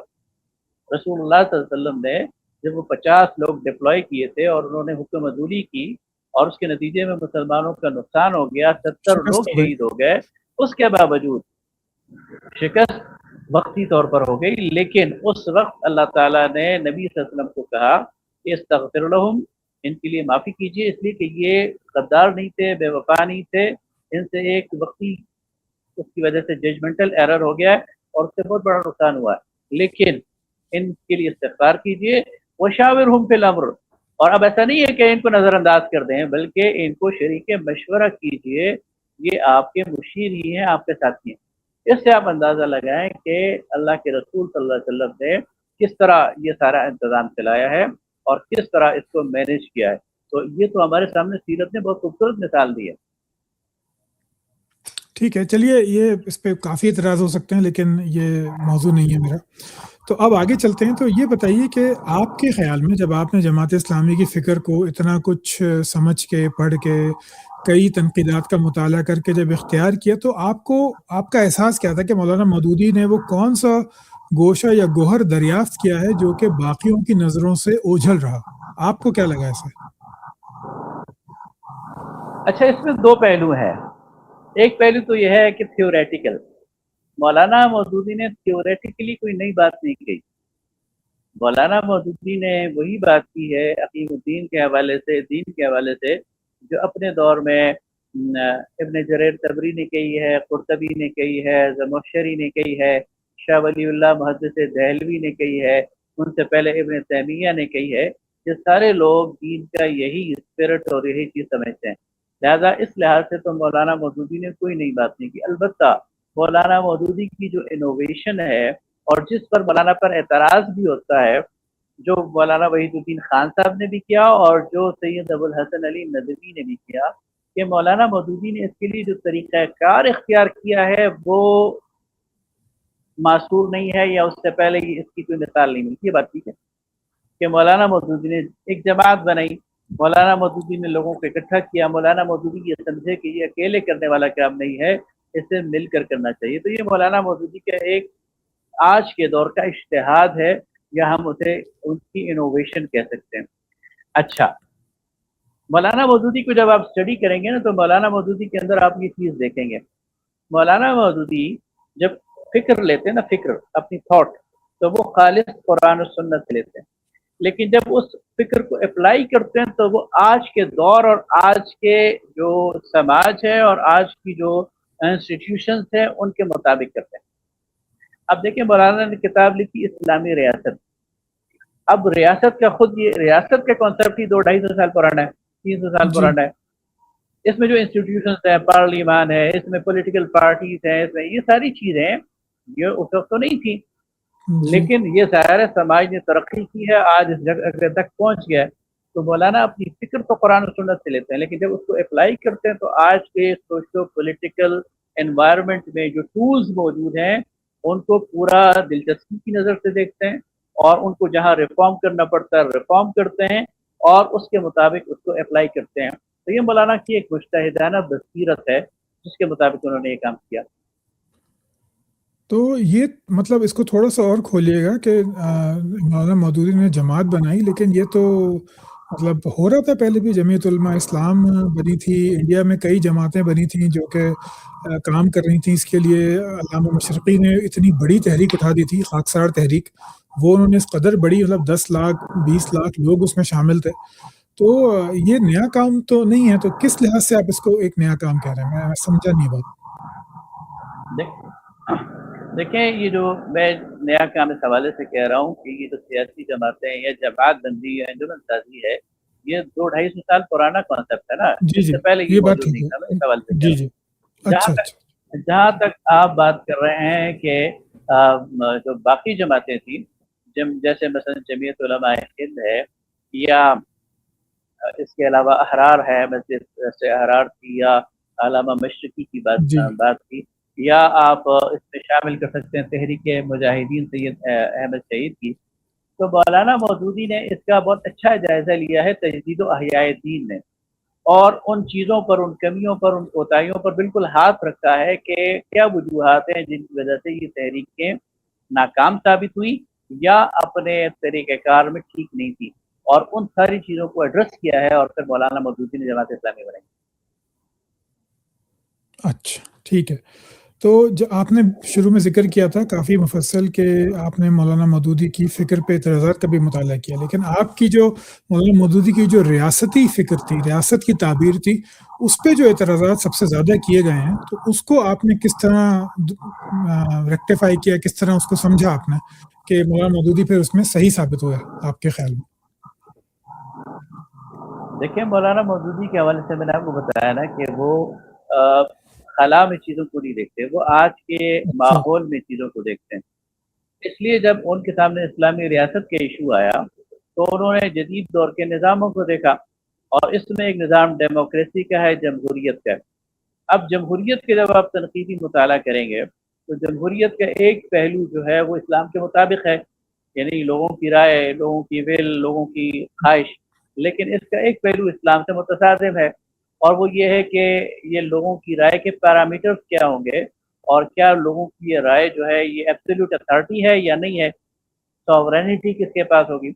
تو مولانا مودودی نے پھر یہاں ایک الہی جمہوریت، تھیور ڈیموکریسی کا کانسیپٹ کیا، جو ان کی کتاب اسلامی ریاست میں موجود ہے، کہ ایک ایسا شورائی نظام جس میں ایبسولوٹ اتھارٹی تو اللہ رب العالمین کے پاس ہے، سوورینٹی بیلانگس ٹو اللہ المیٹی، لیکن اللہ نے مخلوق کو، انسانوں کو جو اختیارات دیے ہیں، تو بحیثیت نائب انسان ان اختیارات کو استعمال کرنے کے لیے جو ہے وہ شورائی بنیاد پر اپنا نظام بنا سکتا ہے، اور اس وامرہم شورا بینہم کے قاعدے کے مطابق، تو اس کے مطابق ایک اسلامی ریاست ڈیولپ ہو سکتی ہے. آپ اس میں کسی خاص نقطے پر آپ مولانا مودودی کی رائے سے اختلاف کر سکتے ہیں. مولانا مودودی اگر کہیں غیر مسلموں کے حقوق کی بات آپ کہیں کہ نہیں یہ ایسا نہیں ہے، ایسا ہے، یا مولانا مودودی کہیں جنگ کی بات کریں اور اس کے لیے کچھ پیرامیٹرز بنائے، تو آپ کہہ سکتے ہیں ایسا ہے یا نہیں. لیکن بحیثیت اصول مولانا مودودی کی بات حکم و بیش سب نے ایکسیپٹ کر لی ہے آج. یعنی اگر آپ اس لٹریچر کا مطالعہ کریں جو مولانا مودودی کے عہد سے پہلے کا ہے، گزشتہ 150 سال کا، اور اس لٹریچر کا مطالعہ کریں جو مولانا مودودی کے بعد کا ہے، تو آپ کو ایک واضح فرق نظر آئے گا. یعنی چاہے وہ بریلوی علماء ہوں، چاہے وہ دیوبندی علماء ہوں، چاہے وہ اہل حدیث ہوں، چاہے جو بھی ہوں، اس سے پہلے وہ لوگ اس بات سے کنونس تھے کہ اسلام کا کوئی سیاسی نظام نہیں ہے، اس لیے وہ یہ بات ہی نہیں کرتے تھے. اب وہ یہ بات کرتے ہیں. اب آپ کو دیوبندی بھی یہ بات کرتے ہوئے نظر آئے گا اسلام کا سیاسی نظام اور اسلام کا غلبہ اور اسلام کی حکومت. آپ کو لبیک کی صورت میں بریلوی بھی نظر آئیں گے کہ اللہ کا دین تخت پر ہونا چاہیے، آپ کو اہل حدیث سے نظر آئیں گے. یہ دراصل مولانا مودودی کا وہ کانسیپٹ ہے جس کو قبول عام حاصل ہو گیا ہے، جسے لوگوں نے مان لیا کہ آج کے دور میں بھی اسلامی انسٹیٹیوشنز کے ذریعے غالب ہو سکتا ہے. یہ میں سمجھتا ہوں ایک بہت بڑا کارنامہ ہے مولانا مودودی. اچھا، تو اب میں آپ کے سامنے 3 ماڈل رکھنا چاہتا ہوں کہ ایک تو ہے جماعت اسلامی، وہ پہلے مولانا مودودی مخالف تھے، لیکن پھر جب پاکستان بن گیا تو وہ پاکستان تشریف لائے اور یہاں پھر انہوں نے الیکشن کی سیاست کی. آج تک جماعت جہاں تک میری معلومات ہے اسی پہ ہے. دوسری طرف ان سے الگ ہونے والے تنظیم اسلامی ہے جو ایک سافٹ ریولوشن کے دائی تھے. اب اسرار صاحب کے بعد میں نے ان کا لٹریچر پڑھا نہیں، تو اب اگر بدلا ہے کچھ تو مجھے معلوم نہیں، لیکن وہ ایک سافٹ ریولوشن بہرحال کہتے ہیں. پھر ان دونوں جماعتوں کے علاوہ ہمارے پاس مثال ہے الاخوان المسلمون کی، کہ وہ شروع کرتے ہیں اپنی تعبیر دین کے غلبے کی، اور اس میں پھر وہ عسکریت بھی شامل کر لیتے ہیں. اب اس میں سیاست بھی بہت زیادہ آ گئی، لیکن بہرحال وہ عسکریت، تشدد پسندی، طاقت سے انقلاب لانا، وہ یہ بھی شامل کرتے ہیں. اور ان تینوں میں صرف وہ واحد ہیں جن کو 1 سال کے لیے کامیابی بھی ملتی ہے. تو اگر آپ ایک تائرانہ نگاہ سے، ایک برڈز آئی ویو سے جماعت اسلامی کا طریقہ کار دیکھیے الیکشن کیمپین کا، یا پھر سافٹ ریولوشن تنظیم اسلامی کی، یا پھر جو ہے وہ عوام کو ابھارنا اور ایک جد و جہد کے ساتھ، جس میں مسلح جد و جہد بھی شامل ہے، اس کے ساتھ اسلامی نظام کا قیام، یہ 3 ہمارے پاس صورتیں آتی ہیں. کامیابی ناکامی کو چھوڑ دیجئے. یہ صرف پوچھنا چاہ رہا ہوں کہ ان تینوں صورتوں میں سے احسن صورت اور قرآن مجید اور حدیث سے نزدیکی صورت آپ کے خیال میں کون سی ہے یا ہونی چاہیے؟ اچھا، پہلے ایک چھوٹا سا تبصرہ کہ مولانا مودودی نے پاکستان کی مخالفت کی، شاید آپ یہ کہنا چاہ رہے تھے؟ جی، شروع میں تو وہ مخالف تھے نا، جہاں تک میری معلومات ہے. نہیں، جماعت اسلامی کبھی بھی اور سید ابوالعلا مودودی کبھی بھی تقسیم کے مخالف نہیں رہے، بلکہ اچھا. اگر مولانا کا لٹریچر آپ مطالعہ کریں تو مولانا کی جو کتابیں بھی چھپی ہوئی موجود ہیں، اور پرانی بھی آپ اس کے نسخے نکال لیں، تحریک آزادی ہند اور مسلمان، اس میں 1935-36 میں مولانا مودودی نے پاکستان کی تقسیم سے 10-11 سال پہلے تقسیم کے 3 متبادل خاکے پیش کرتے ہیں. لہذا مولانا مودودی تو بالکل تقسیم کے حق میں تھے، اور جو ہے وہ تقسیم کی بات کرتے تھے. البتہ مولانا مودودی کا اختلاف مسلم لیگ اور اس کی کچھ قیادت سے تھا. ان کے بارے میں وہ کہتے تھے کہ ان کی اٹھان چونکہ اسلام کے مطابق نہیں ہے، تو ان سے اسلام کے حوالے سے کسی کامیابی کی توقع نہیں ہے. یہ ایک الگ بات ہے، یعنی اس کو پاکستان مخالفت قرار نہیں دیا جا سکتا. اگلی بات، یہ آپ نے ٹھیک کہا کہ جماعت اسلامی نے جمہوری راستہ اختیار کیا. اخوان المسلمین ابتدا میں تھوڑا سا عسکریت پسندی کا راستہ اختیار کیا، لیکن بعد میں اسے ریورٹ ہوئے اور انہوں نے بھی وہی دعوت اور اصلاح والا راستہ اختیار کیا، اور انہیں جو کامیابی ملی ہے وہ اسی ذریعے سے ملی ہے، دعوت اصلاح والی. اس وقت انہوں نے اس ساری چیز کو ریفارم کر دیا تھا. جماعت اسلامی نے پاکستان جب بن گیا، قرارداد مقاصد جب پاس ہو گئی، تو پاکستان میں تبدیلی کے لیے الیکشن کا راستہ اختیار کیا. اب آپ کا یہ سوال ایک نیچرل ہے کہ جماعت اسلامی کامیاب کیوں نہیں ہوئی، تو اس پر میں آپ کو ایک چھوٹا سا تبصرہ ولی رضا نصر کا بتا دوں. ولی رضا نصر ایک ایرانی نژاد امریکی اسکالر ہیں، محقق ہیں. بہت مشہور ہے. انہوں نے ایک کتاب لکھی ہے اسلامی تحریکوں، اور اس میں ایک چیپٹر جماعت اسلامی پر بھی لکھا ہے. وہ اس میں لکھتے ہیں کہ جو سید مودودی تھاٹ ہے یہ الیکشن وننگ ہے، لیکن اس کے لیے قوم کو پڑھا لکھا ہونا چاہیے. تو یہ سوال ہے آپ کے اس جواب کا، یعنی یہ جواب ہے آپ کے اس سوال کا. اگلی بات آ گئی اخوان کی. اخوان نے یہ بات ٹھیک ہے کہ شروع میں تھوڑا سا یعنی تبدیلی بزور بازو کا راستہ اختیار کیا، لیکن پھر جب ان پر مصائب کا دور آیا تو انہوں نے اس ساری پالیسی کو ری وزٹ کیا، اور پھر انہوں نے بھی وہی راستہ اختیار کیا جو جماعت اسلامی کا راستہ ہے، اور بالآخر جو انہیں کامیابی حاصل ہوئی وہ بھی جمہوری طریقے سے ہوئی. تیسری بات جو آپ نے تنظیم اسلامی کی، تنظیم اسلامی کا جو پورا سٹینس ہے وہ مبہم ہے. وہ اقتدار اور تبدیلی کا کوئی واضح نقشہ نہیں دیتے. ان کا جو منہج انقلاب نبوی ہے اس کو بھی آپ اگر مطالعہ کریں، یا ان کی دیگر، تو وہ یہ تو کہتے ہیں لوگوں کو تیار کیا جائے، پھر 2 لاکھ لوگ ہو جائیں گے تو وہ مظاہرے کریں گے، لیکن اس کے بعد کیا ہوگا؟ سسٹم اسٹیبلائز ہو جائے گا تو اس کے بعد کیا ہوگا؟ تو ان کو ایک تبدیلی کا جو اسموتھ ٹرانزیشن آف پاور ہے وہ ان کے پاس اس کا کوئی حل موجود نہیں ہے، اور اس لحاظ سے وہ ان کی اس بات کی شاید قبولیت بھی حاصل نہیں ہوئی. جہاں تک آپ کی بات ہے قرآن و سنت کے حوالے سے، تو قرآن و سنت کے حوالے سے جو بھی تبدیلی ہے، جو بھی انقلاب ہے، وہ تو رائے عامہ کی ہمواری کے ذریعے ہی اس کی بیس کم از کم بنے گی. یعنی ایک دفعہ ایک اسلامی ریاست قائم ہو جائے، اس کے بعد اس کے دفاع کے لیے، اس کی ایکسپینشن کے لیے آپ کو جہاد جدوجہد ایک امیر کے تحت کرنا وہ الگ بات ہے، لیکن اس کے قیام خاص طور پر اس کے جو بیس ہے اس کے لیے تو آپ کو لوگوں کو ہی تیار کرنا ہوگا، ایک جمعیت فراہم کرنی ہوگی، اور وہ لوگ میسر آ جائیں گے رائے عامہ کی ہمواری کے ذریعے تو وہ کام ہو جائے گا. ویڈیو کو انٹرپٹ کرنے کے لیے بہت معذرت. یوٹیوب پہ صرف 2 کرنسیز چلتی ہیں، ایک ہے نمبر آف ویوز اور دوسری ہے نمبر آف سبسکرائبرز. آپ کی محبت سے مجھے نمبر آف ویوز تو بہت ملتے ہیں، کئی ہزار ملتے ہیں، لیکن سبسکرائبرز کی تعداد بہت ہی کم ہے. 90 سے 95% لوگ ویڈیو دیکھتے ہیں لیکن سبسکرائب نہیں کرتے. میری آپ سے بہت گزارش ہے کہ آپ میرے چینل کو سبسکرائب کیجئے تاکہ پھر میں زیادہ سے زیادہ اور بڑے سے بڑے علماء کو، اسپیشلسٹ کو بلا سکوں. کسی کا بھی وقت بہت قیمتی ہوتا ہے اور وہ اپنے وقت کا معاوضہ مجھ سے نہیں لیتے، لیکن وہ مجھ سے ویوز یا اپریسیشن یا اپنے چینل کی گروتھ ضرور چاہیں گے. اس کے لیے ضروری ہے کہ نہ صرف میرے ویوز زیادہ ہوں بلکہ چینل کی سبسکرپشن بھی کافی زیادہ ہو. اب چلتے ہیں دوبارہ آپ کی ویڈیو کی طرف. بہت شکریہ.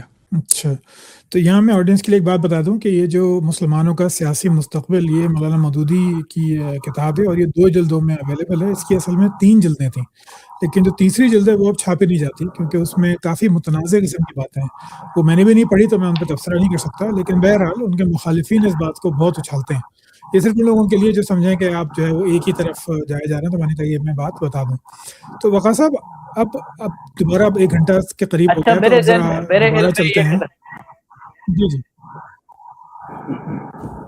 میرے جی علم جی میں کہیے. ایسی کتاب نہیں ہے کہ مسلمانوں کا سیاسی مستقبل. میں نے کہا میرے علم میں ایسی کوئی کتاب نہیں ہے کہ جس کا کوئی ایک حصہ وہ اس وقت نہ ہو. تو میں اس کو ثابت نہیں کر سکتا، یہ صرف پڑھی ہوئی بات ہے تو ثابت نہیں کر سکتا میں. کہتے ہیں واللہ عالم. خیر، تو یہ بتائیے کہ اگر ایک سوال جو میرے ذہن میں اکثر آتا ہے وہ یہ کہ ضمنی طور پر میں نے پہلے بھی کیا تھا کہ محمد صلی اللہ علیہ وسلم کو آخر کیا وجہ تھی کہ ان کو وہ معجزات نہیں دیے گئے جو کہ باقی انبیاء کو دیے گئے، جو وہ محمد صلی اللہ علیہ وسلم خود قرآن مجید سناتے ہوئے ہمیں بتاتے ہیں. صالح علیہ السلام کی اونٹنی ہے، موسیٰ علیہ السلام کا عصا ہے، سمندر کا پھٹنا ہے، ٹڈیوں کی، مینڈکوں کی بارش ہے، خون کا نشان لگانا ہے، پہلے بیٹے کا مرنا ہے. یعنی بے شمار باتیں ہمیں ملتی ہیں، لیکن خود آخری نبی کو جو ہے وہ کوئی بھی ایسا معجزہ نہیں دیا گیا جو کہ اگر ماڈرن زبان میں وہ لاز آف فزکس کے خلاف ہو اور انسان کے پاس کوئی چارہ ہی نہ ہو کہ جو ہے وہ اس کا انکار وہ کر سکے. اب جیسے قرآن مجید کے بارے میں تو آپ کہہ سکتے ہیں نا کہ بھائی یہ معجزہ نہیں ہے، اس میں فلاں نہیں ہے، فلاں نہیں ہے، آپ اعتراض کر سکتے ہیں. لیکن اگر میری آنکھوں کے سامنے سمندر پھٹ جائے، اس میں سے لوگ گزر جائیں، تو میں تو اس کو مجبور ہوں گا اس کو ماننے پہ، چاہے میں ایمان لاؤں یا نہ لاؤں. تو ایسا واضح معجزہ رسول اللہ کی ذات والا صفات کو کیوں نہیں دیا گیا؟ اس کو کس طرح جسٹیفائی کریں گے؟ اچھا، یہ بہت اچھا سوال ہے. اس پہ ذرا تھوڑا سا ڈیٹیل سے بات کرتے ہیں. پہلی جی جی بات یہ بالکل. ہے کہ ایمان لانا اور چیز ہے اور معجزہ اور چیز ہے. یعنی ضروری نہیں کہ معجزہ دیکھ کر کوئی ایمان لے آئے. ہاں یعنی بالکل. فرعون کا لشکر اور اس کے ساتھ لوگ ایمان نہیں لائے، حالانکہ انہوں نے سمندر پھٹتا ہوا دیکھا. انہوں نے حضرت موسیٰ کا عصا اور اس کا معجزہ دیکھا لیکن ایمان نہیں لائے. حضرت مسیح علیہ السلام کے معجزات لوگوں نے دیکھے لیکن ایمان نہیں لائے. لہذا یہ 2 مختلف چیزیں ہیں کہ ایمان لانا اور معجزہ. دوسری بات یہ ہے کہ معجزہ بہرحال پیغمبر کی صداقت کے لیے ہوتا ہے اور پیغمبر کی سچائی کے لیے ہوتا ہے، لیکن اس کے لیے آپ کو اللہ تعالیٰ کی اسکیم کو سمجھنا پڑے گا. جتنے بھی سابقہ انبیاء ہیں ان کے ساتھ 2 چیزیں خاص تھیں. ایک خاص چیز یہ تھی کہ وہ کسی خاص علاقے اور نسل کے لیے تھے اور کسی خاص وقت کے لیے تھے. حضرت موسیٰ اپنے دور کے پیغمبر تھے، ان کے بعد ان کی پیغمبری کو ریپلیس کیا یوشع بن نون نے. ان کے بعد ان کے اگلے پیغمبر نے، ان کے بعد اگلے پیغمبر نے، اس طرح اعلیٰ حاضر القیاس. اسی طرح صالح علیہ السلام اپنے دور کے پیغمبر تھے، ہود اپنے دور کے پیغمبر تھے علیہ السلام. تو ایک تو ہر نبی کے ساتھ یہ بات خاص تھی کہ وہ اپنے دور کا پیغمبر تھا. دوسرا اس کا ایک خاص زمانہ تھا، اس کی ایک خاص نسل تھی، ایک خاص علاقہ تھا. نبی صلی اللہ علیہ وسلم کے ساتھ یہ دونوں باتیں نہیں ہیں. آپ کسی خاص انسانی دور کے پیغمبر نہیں ہیں بلکہ قیامت کے پیغمبر ہیں، اور کسی خاص علاقے کے پیغمبر نہیں، پوری دنیا کے پیغمبر ہیں۔ یہ دونوں باتیں بالکل واضح ہیں۔ اب سوال یہ پیدا ہوتا ہے کہ حضرت موسیٰ کو عصا کا معجزہ دیا گیا، آج اس کی کیا یعنی وہ ہے افادیت ہے؟ یعنی ان کے دور میں تو اس کی افادیت تھی کہ کوئی لوگ دیکھ کر اس کو ایمان لا سکتا تھا، لیکن آج تو وہ ایک کہانی ہے نا، اگر میں اسے ثابت کرنا چاہوں تو کیسے ثابت کروں؟ یا حضرت مسیح علیہ السلام نے کسی مردے کو زندہ کیا تو ان کے دور میں تو اس کی افادیت تھی، لیکن آج اس کی کیا افادیت؟ لہٰذا اگر نبی صلی اللہ علیہ وسلم کو بھی معجزات دیے جاتے تو وہ اس دور کے لوگوں کے لیے تو مفید تھے، میرے لیے کیسے مفید ہو سکتے ہیں؟ میرے لیے تو مفید نہیں ہے، آپ کے لیے مفید نہیں ہے آج کے دور۔ دیکھو وہ تو کہتے ہیں جی ہم کیسے ثابت کریں؟ اس لیے مشرکین مکہ نے بار بار مطالبہ کیا کہ کوئی معجزہ دکھا دیں، کوئی آسمان سے فرشتے اتار دیں۔ اللہ تعالیٰ نے کہا قرآن کو ماننا تو مانو، ورنہ اس کے علاوہ کوئی اور معجزہ نہیں۔ اس کی وجہ یہ ہے کہ یہ دعوت لانگ لاسٹنگ ہے، قیامت تک کے لیے ہے، تو آپ کو ایک ہی معجزہ دیا گیا اور وہ ہے قرآن، اور وہ قیامت تک کے لیے ہے، آج بھی ہے، آج سے 1000 سال بعد بھی ہے، 50,000 سال بعد بھی ہے، 50 لاکھ سال بھی زندگی رہے گی تو یہ معجزہ انٹیکٹ رہے گا، اور یہ ہے نبوت محمدی صلی اللہ علیہ وسلم کی دلیل اور وہ خاص پوزیشن جس کی وجہ سے آپ کو دیگر یعنی آپ کو چھوٹے چھوٹے معجزات دیے گئے، آپ یعنی جو حدیث کی کتابوں میں ملتے ہیں، لیکن ایسا محسوس معجزہ جس طرح حضرت موسیٰ کو دیا گیا یا حضرت مسیح علیہ السلام کو دیا گیا، تو اس کے نہ دینے کی وجہ یہ ہے کہ آپ کی نبوت کسی خاص علاقے کسی خاص وقت کے لیے نہیں، قیامت کے لیے تھی، اور اس میں جو معجزہ درکار تھا وہ اللہ کی کتاب ہے۔ میں یہ اتنا مجھے کنونسنگ لگتا نہیں، اس کی وجہ یہ ہے کہ اگر میں اپنے آپ کو رکھ کے دیکھتا ہوں ابو لہب کی جگہ، ابو جہل کی جگہ، تو وہاں پہ میں یہ سوچتا ہوں کہ بھائی یہ ایک صاحب ہیں جو رہے ہیں اور اچھے تمیزدار انسان ہیں، بہت اعلی اخلاق کے مالک ہیں، لیکن میں ان کو نبی کیوں مانوں؟ مطلب کہنے کا یہ کہ آپ صلی اللہ علیہ وسلم کی جو بعثت تھی وہ پہلے مکہ میں اپنی قوم کے لوگوں کی طرف تھی، کچھ علماء اس کو خاص کرتے ہیں کہ نہیں وہ قریش کی طرف تھی، بعثت خاص سے وہ کہا جاتا ہے بعثت عام، تو ان کو بھی کوئی معجزہ دکھا دیا جاتا۔ مطلب یہ تو ایک عجیب سی تھوڑی ناانصافی مجھے لگتی ہے کہ فرعون کو تو اتنا بڑا معجزہ دکھا دیا، وہ ایمان نہیں لایا، وہ ٹھیک ہے اس کو چھوڑ دیں، لیکن خود قریش کو، کفار مکہ کو، مدینہ میں یہودیوں کو، یہ وہ وقت تھا کہ جب تاریخ لکھنے کا رواج پیدا ہو گیا تھا، انسان متبادل تواریخ سے واقف بھی تھا، باہم لیوانٹ کا جو میسوپوٹیمیا کا علاقہ ہے اس میں بہت زیادہ سفر ہوتے تھے، سمندری سفر ہوتے تھے، چین تک قافلے جاتے تھے، تو وہاں پہ اگر کوئی ایسی بات ہوتی تو وہ ہماری ریکارڈڈ ہسٹری کا حصہ ہوتی ہے، قیامت تک کے لیے ہوتی ہے۔ موسیٰ علیہ السلام کا معجزہ 2500-3000 سال پہلے تھا، یا بلکہ اس سے بھی زیادہ، تو وہ ٹھیک ہے، وہ ریکارڈڈ ہسٹری نہیں ہے، وہ ہمارے پاس، ہم اس کو کوئی تصدیق نہیں کر سکتے، لیکن اگر آپ کے لیے مثال کے طور پہ صحرا میں نخلستان پیدا ہو جاتا ہے، یا صحرا 2 حصوں میں بڑھ جاتا ہے، یا وہاں پہ سمندر آ جاتا ہے، مطلب ایک ایسی بات کر رہا ہوں، تو ان کفار پہ بھی اتمام حجت ہونی چاہیے تھی کہ جیسے کہ باقی انبیاء کی قوموں پہ ہوئی، اور وہ ہماری ریکارڈڈ ہسٹری میں آج قرآن مجید کے ساتھ وہ کھڑا ہوتا کہ بھائی دیکھو یہ جو لوگ تھے، انہوں نے اتنے ہزار لوگوں نے معجزہ دیکھا اور اس کی رپورٹ کی اور اس کی خبر پہنچی ہے اس موجود دنیا کی تمام اقوام کی طرف، ہندوستان تک، چین تک، اور جو ہے وہ میسوپوٹیمیا، عراق، مصر، ہر جگہ یہ بات پہنچی ہوئی ہے۔ تو اگر میں اس کو اس طرح کر کے دیکھوں تو مجھے تو سب سے پہلے تو یہ کہ کفار پہ ذرا ہمدردی محسوس ہوتی ہے کہ ان کا تو حق تھا کہ ان کو کوئی ایسا حسی معجزہ دکھایا جاتا، اور پھر اللہ تعالیٰ سے شکایت ہی پیدا ہوتی ہے کہ اگر وہ یہ کام کر دیتا تو آج ہمارے پاس جو ہے وہ ایک انڈینائبل ایویڈنس ہوتی کہ جو ہے وہ محمد مصطفیٰ صلی اللہ علیہ وسلم اللہ کے آخری نبی تھے۔ تو آپ کے خیال میں ایسا بہتر نہیں تھی اس کی؟ دیکھیں نا جی، میں آپ سے گزارش کر رہا ہوں کہ حضرت موسیٰ نے جب معجزہ پیش کیا تو وہ حسی معجزہ تھا نا، لیکن ادھری دربار میں لوگوں نے کہا یہ تو سحر ہے، یہ تو جادو ہے، تو نبی صلی اللہ علیہ وسلم بھی ایسی کوئی حسی بات کرتے تو مشرکین مکہ نے یہی کہنا تھا، اور یہ قرآن نے کہا کہ یہ کہیں گے کہ یہ تو سحر ہے، یہ تو جادو ہے۔ اس کے ایک اور پہلو بھی ہے، اور وہ پہلو یہ ہے کہ قریش مکہ کو قرآن کی صورت میں جو معجزہ دیا گیا وہ اس کے یعنی اس کو یعنی اس کی جو کلام کی جو قرآن کی جو وہ ہے اثر ہے، تاثیر ہے، اس کا انکار نہیں کر سکے۔ یہی تو وجہ ہے کہ وہ لوگوں کو روکتے تھے اس کتاب کو سننے سے۔ یعنی جو ولید بن مغیرہ ہے وہ قریش کی مجلس میں بیٹھ کر اس کتاب کے حوالے سے، اس کے اثر کے حوالے سے، اسی طرح عتبہ بن ربیعہ یہ اس وقت کنونس ہو گئے تھے کہ یہ سچا کلام ہے، لیکن ضد کی وجہ سے، ہٹ درمی کی وجہ سے انہوں نے کہا ہم نہیں مانتے اپنے آبا و اجداد کے دین پر، یعنی یہ قائم رہے۔ تو قرآن پاک ہی وہ واحد معجزہ ہے جو اللہ تعالیٰ نے رسول اللہ صلی اللہ علیہ وسلم کو دیا، جو قیامت تک کے لیے انٹیکٹ ہے۔ کوئی نہیں مانے گا، ہزاروں لوگ ایسے ہوں گے جو نہیں مانیں گے، اس میں بہت ساری چیزوں کو نکال کر لے آئیں گے، لیکن اصل معجزہ یہی ہے۔ اور یہ کسی انسان کو، کسی سلیم الفطرت انسان کو کنونس کرنے کے لیے کافی ہے۔ یہی وجہ ہے کہ اس مکہ میں ابو جہل تو نہیں، صرف اس میں عتبہ بن ربیعہ تو نہیں تھا، ولید بن مغیرہ تو نہیں تھا، سینکڑوں اور ایسے لوگ تھے، بعد میں ہزاروں ہو گئے جو اس قرآن پر ایمان لیا۔ حضرت عمر بھی تو اسی مکہ کے اندر تھے نا، اور نبی صلی اللہ علیہ وسلم کے شدید ترین مخالفین میں سے تھے۔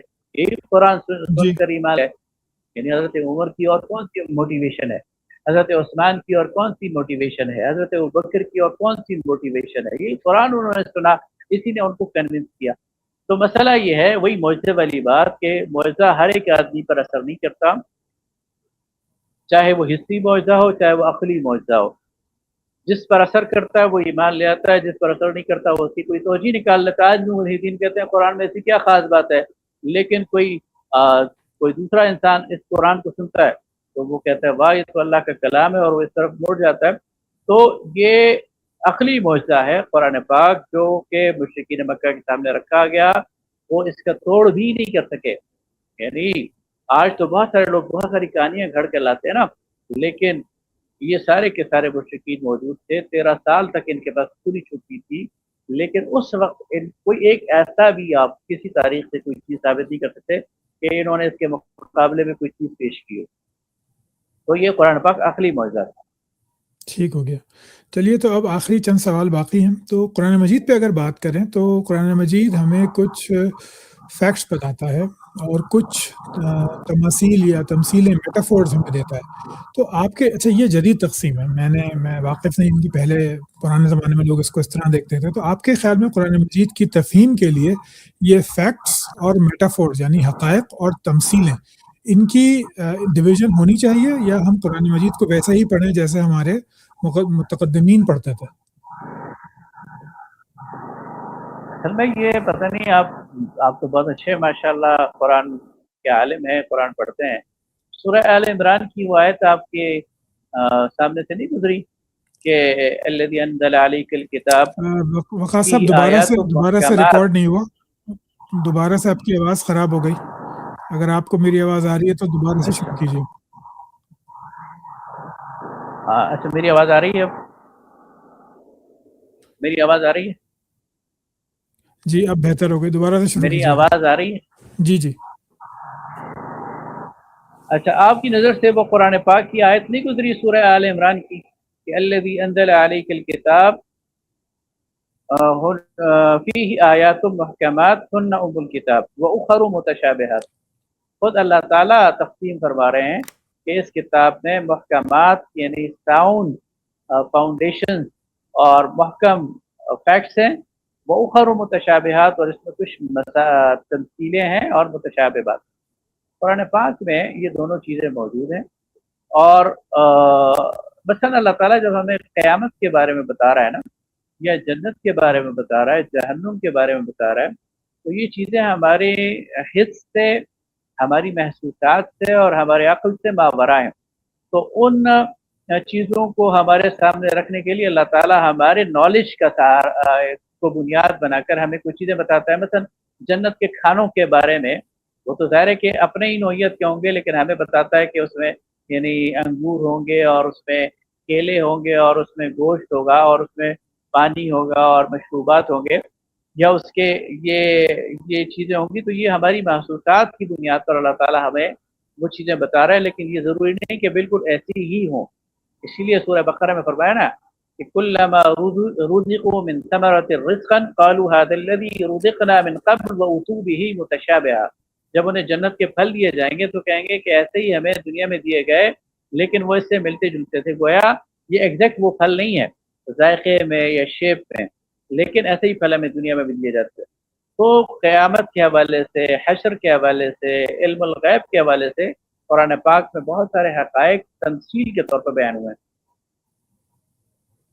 اچھا ٹھیک ہے، تو اس سلسلے میں آپ جو ہے وہ ایک عام مسلمان کو کیا نصیحت کریں گے کہ اس کا قرآن مجید سے تعلق کس طرح ہونا چاہیے، اور یہ تعلق استوار کس طرح کرنا چاہیے اسے کہ اللہ کی کتاب سے، کہ وہ پھر مجھ جیسے لوگوں کے وساوس پیدا کرنے والی ویڈیوز وغیرہ دیکھ کے جو ہے وہ گمراہ نہیں ہو؟ ایک عام مسلمان کو کیا نصیحت کریں گے آپ؟ ایک عام مسلمان سب سے پہلے تو اس پر ایمان رکھے، یہ اللہ تعالیٰ کی طرف سے کتاب ہے، اور اس میں جو کچھ ہے کل من عند اللہ، یہ اللہ کی طرف سے ہے۔ حضرت عمر رضی اللہ تعالیٰ عنہ ایک دفعہ سورہ پڑھ رہے تھے، آخری پارے کی کوئی سورہ، تو اس میں آیا کہ وفاکہۃ وابا، تو فرمایا کہ فاکہہ کا مطلب تو پھل ہے، یہ ابا کیا چیز ہے؟ تو پھر خود ہی سر جھٹک دیا اور کہا کہ ضروری نہیں عمر کہ تمہیں ہر لفظ کا مطلب معلوم ہو۔ تو یہ ممکن ہے کہ بعض اوقات ہماری عقل میں، ہمارے فہم میں کوئی چیز نہ آئے، یہ ہمارے فہم کا قصور ہو سکتا ہے، لیکن اس کا مطلب یہ نہیں ہے کہ اللہ تعالیٰ کی کتاب میں کوئی کجی ہے یا کوئی کمی ہے۔ اللہ تعالیٰ نے اپنی وحی ہم پر نازل کر دی ہے، وہ اپنے کامل شکل میں ہمارے پاس موجود ہے، اس پر مکمل ایمان رکھتے ہوئے ہمیں اس کا مطالعہ کرنا چاہیے، اور اس کے لیے ظاہر ہے کہ ایک طریقہ تو یہ ہے کہ ہم اس کی زبان سمجھیں، اگر وہ مشکل ہو تو پھر جو اس کی تفاسیر موجود ہیں، اور وہ کم و بیش سب تقریباً ایک ہی جیسی ہوتی ہیں، اس کی ان کی بنیادی سورسز ایک ہیں، تو ان تفاسیر کا مطالعہ کر کے اس کے جو بنیادی جسٹ ہے، خلاصہ ہے، کریکس ہے، اور اس کے جو مفہوم ہے اس تک پہنچا جا سکتا ہے۔ اس میں جو محکم باتیں ہیں، جو شریعت ہے، جو ڈوز ہیں، ڈونٹس ہیں، وہ بالکل کلیئر ہیں، ان پر عمل کیا جائے۔ جو متشابہات ہیں ان پر اسی طرح ایمان رکھا جائے جس طرح کہ کہا جا رہا ہے، ان کی حقیقت کے پیچھے نہ پڑا جائے۔ ٹھیک ہو گیا۔ تو وقاص صاحب، آپ کوئی ایسا مختصر سا نصاب اگر تجویز کرنا چاہیں کہ بھائی اگر کوئی عام مسلمان ہے تو وہ کون سا ترجمہ یا تفسیر یا مولانا مودودی کی چند کتابیں جو کہ ان کے فکر کو ایک آج کے پڑھے لکھے انسان کے لیے واضح کر دیں، تو آپ وہ بھی بتا دیجیے تاکہ جو لوگ ابھی تک ہمیں سن رہے ہیں اور جو ہے وہ تو پھر ان کو کچھ فائدہ ہو آپ سے۔ دیکھیے جی، مولانا مودودی کی تفہیم القرآن ہے، اسی طرح مولانا مودودی کی خطبات ہے، دینیات ہے، یا مولانا مودودی کی مغربی تہذیب پر تنقید ہے۔ بلکہ میں آپ کو بتاؤں، ایک ایپ ہے ریڈ مودودی، اس میں یہ ساری چیزیں موجود ہیں۔ اس کے علاوہ مولانا امین احسن اصلاحی صاحب کی بڑی شاندار تفسیر ہے تدبر قرآن۔ اس کے علاوہ جو ہے وہ مفتی شفیع صاحب کی معارف قرآن ہے، اور اس کے علاوہ بہت ساری چیزیں اردو لٹریچر میں۔ آپ کو یہ بتاؤں کہ عربی زبان کے بعد اسلام کے حوالے سے سب سے رچ زبان اگر کوئی ہے تو وہ اردو ہے۔ اردو لٹریچر میں آپ کو اسلام کے حوالے سے ٹنوں ذخیرہ مل جائے گا، اور وہ انسان کی پڑھتے پڑھتے زندگی گزر جائے گی، یہ ذخیرہ ختم نہیں ہوگا۔ اس لحاظ سے اردو زبان بڑی مالدار ہے۔ اور جن لوگوں کے پاس، کیونکہ تدبر القرآن جو ہے وہ 9 جلدوں میں ہے، معارف القرآن 8 جلدوں میں ہے، اور تفہیم القرآن 6 جلدوں میں ہے۔ تفہیم القرآن کا تلخیص کی جا چکی ہے، وہ 2 جلدوں میں ملتی ہے، اور تدبر القرآن کی بھی تلخیص، ترجمہ، اور شاید علامہ مسعود تھے ان کے شاگرد، انہوں نے ان کے کچھ حاشیے جو ہیں وہ لکھے ہیں اس پہ، وہ 1 جلد میں ملتی ہے۔ تو اگر آپ کے پاس وقت نہیں ہے تو آپ ان جو 2 تلخیصیں ہیں، یہ تدبر القرآن کی اور تفہیم القرآن کی، اس سے بھی استفادہ کر سکتے ہیں۔ تو فکر کا ایک زاویہ بہرحال سامنے آ جائے گا، صحیح غلط کا فیصلہ پھر آپ خود کر لیجئے گا۔ تو چلیے وقاص صاحب، بہت بہت شکریہ۔ اب جو ہے اب فلور آپ کا ہے۔ جو ہمیں پہلی بار سن رہے ہیں ان کے لیے میں بتا دوں کہ میں چونکہ ایک ایتھیسٹ ہوں، تو میں نے جو ہے وہ سورہ روم پر کچھ اعتراضات کیے تھے قراتوں کے حساب سے، اس کا پھر جناب وقاص صاحب نے جو ہے اس کا رد فرمایا تھا، اور پھر اس رد کا رد جو تھا، اپنا نقطہ نظر میں نے مزید واضح کیا تھا ایک ویڈیو میں جو ابھی کچھ دنوں پہلے میں نے ریلیز کی تھی۔ تو اب وقاص صاحب سے میری بات ہو رہی ہے تو موقع اچھا ہے، دستور بھی ہے، تو اب میں فلور ان کے حوالے کرتا ہوں کہ جو میری دوسری ویڈیو تھی اس میں جو اگر میں نے کوئی غلطیاں کی ہیں، اغلاط کی ہیں، چیزوں کو چھوڑا ہے یا توڑا مڑوڑا ہے، تو وہ اگر وہ بتانا چاہیں کھلے عام الفاظ میں تو میں حاضر ہوں۔ جی جناب فرمائیے۔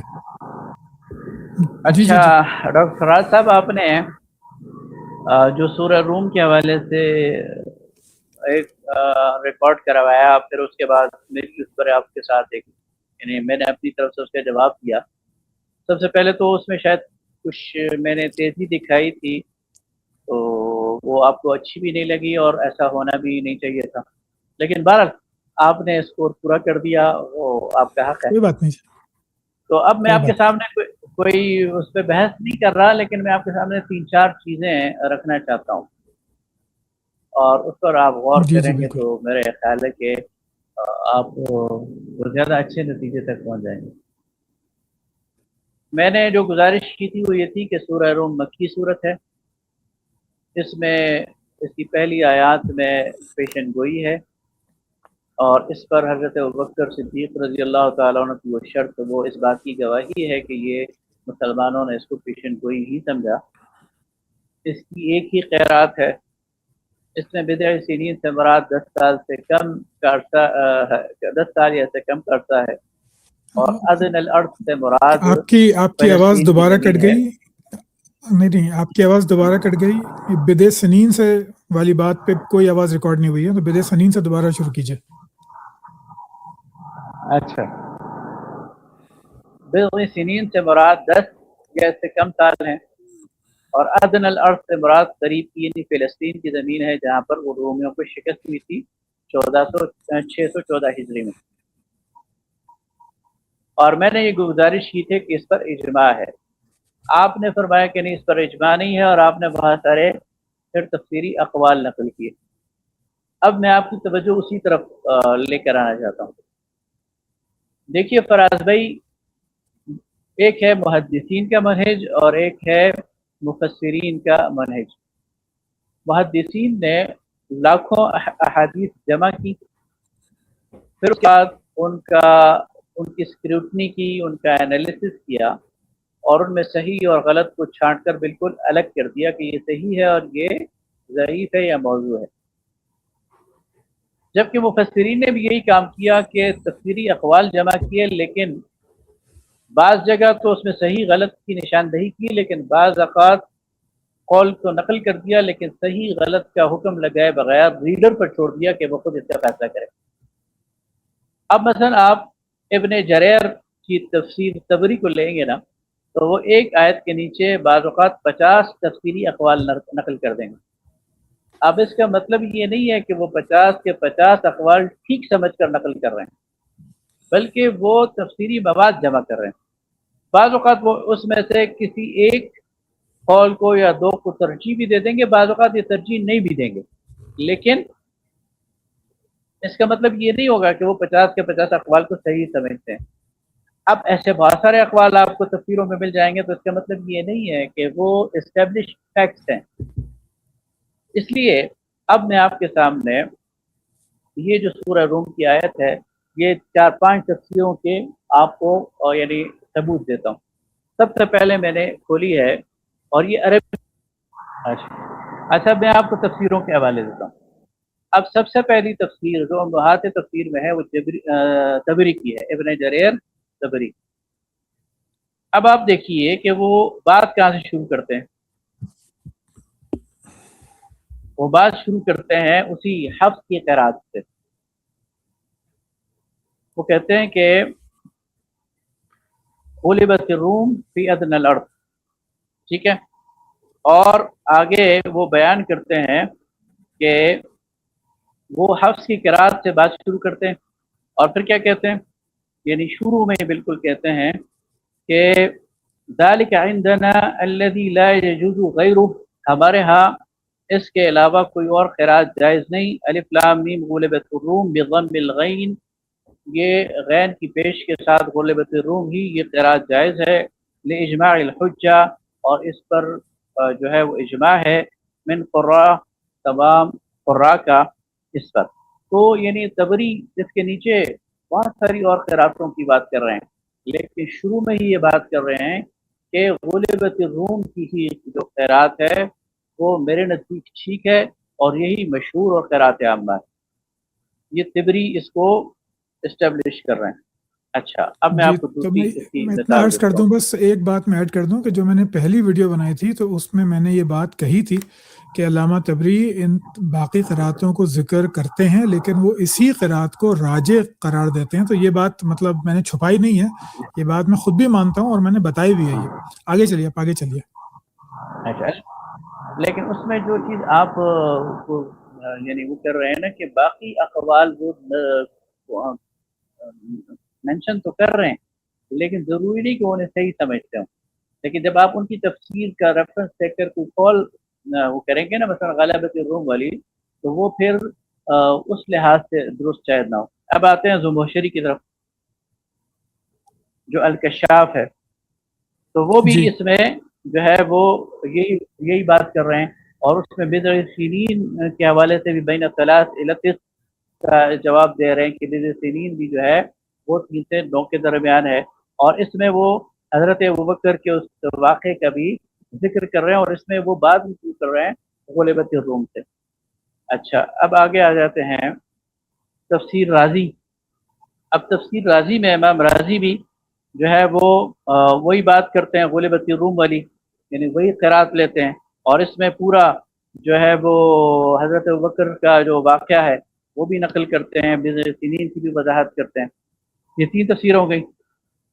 اچھا اب آگے جناب قرطبی. اب قرطبی بھی الف لام میم غلبۃ الروم فی ادنی الارض وہی قرات اسی سے بات شروع کرتے ہیں یعنی باقی قراتوں کی بات کر رہے ہیں لیکن شروع کہاں سے کر رہے ہیں؟ شروع وہی حفظ کی قرات سے کر رہے ہیں. اچھا اور اس میں بالکل کان المشرکون یحبون ان یظہروا اہل فارس مشرکین جو ہے وہ چاہتے تھے کہ فارس غالب پا جائے اور اہل ایمان جو ہے وہ چاہتے تھے کہ رومی وہ غلبہ پا جائیں اور پھر اس میں حضرت ابوبکر کی شرط کا بھی وہ ذکر کرتے ہیں. یہ چوتھی تفسیر ہو گئی. اس کے بعد جو ہے وہ ابن کثیر لے لیتے ہیں. اب ابن کثیر نے بھی بالکل یہی بات کہی ہے. ٹھیک ہے جی. تو اور اس میں بضع سنین کا بھی انہوں نے ذکر کیا اور وہی مطلب لیا ہے اور اس میں وہ حضرت ابوبکر کی اس شرط کا بھی ذکر کرتے ہیں. تو میرا کہنا یہ تھا کہ آپ بے شک تفاسیر کا آپ حوالہ دیں لیکن ساتھ یہ بھی اس سے یہ ثابت ہو گیا کہ 5 امہات تفاسیر وہ اس کو پیشن گوئی سمجھ رہی ہیں وہ اسے غلبۃ الروم ہی سمجھ رہی ہیں وہ بضع سنین کا مطلب وہی بین ثلاث و تسع سمجھ رہی ہیں یعنی 3 سے 9 کے درمیان اور حضرت ابوبکر کی شرط اور اس کے وہی 2 فیزز کہ انہوں نے پہلے 3 سال پہ باندھی پھر نبی صلی اللہ علیہ وسلم کے کہنے پر انہوں نے اس کو وہ کر دیا. اس لحاظ سے مفسرین کا اس پر اجماع ہے. کوئی نہ مانے وہ اور بات ہے لیکن مفسرین کو بنیاد بنا کر اس پر اس کے اندر شاید رکھنا نہیں ڈالا جا سکتا. میرا صرف یہی کہنا تھا. اس سے زیادہ میں شاید کچھ اور نہیں کہنا چاہ رہا. جی ٹھیک ہے. تو جن دوستوں کو شوق ہو تو وہ میری جو دوسری ویڈیو ہے وہ تقریباً کافی لمبی ہے اس کو وہ دیکھ سکتے ہیں. سارے میں نے اس میں اپنی طرف سے جو میرے اعتراضات ہیں وہ میں نے جمع کر دی ہیں. ابھی مفسرین کا اجماع والی بات میرے خیال سے درست نہیں ہے لیکن یہ بات بہرحال وقاص صاحب نے ٹھیک کہی ہے کہ جن کا انہوں نے ذکر کیا ہے انہوں نے اس کو ترجیح ضرور دی ہے لیکن دوسری قراتوں کا ذکر ہی یہ ثابت کرنے کے لیے کافی ہے کہ اگر یہ بات اتنی محکم ہوتی جو میں نے اپنی ویڈیو میں بھی بتایا تھا کہ کوئی تاریخی واقعہ جب ہو جاتا ہے نا تو اس سے مطلب فکس ہو جاتے ہیں اس میں پھر ابہام نہیں رہتا اس میں باقی چیزیں جو روایت ہیں وہ خود بخود دم توڑ دیتی ہیں. تو اس وجہ سے ان قراتوں کا باقی رہنا ان کی بار بار انٹرپریٹیشن ہوتے رہنا تو وہ بات جو ہے وہ کافی ہے یہ ثابت کرنے کے لیے کہ یہ ویسی پیشن گوئی ہرگز نہیں تھی جیسا آج ہمیں ایز اے معجزہ بتائی جاتی ہے. آپ کچھ کہنا چاہیں گے وقاص صاحب؟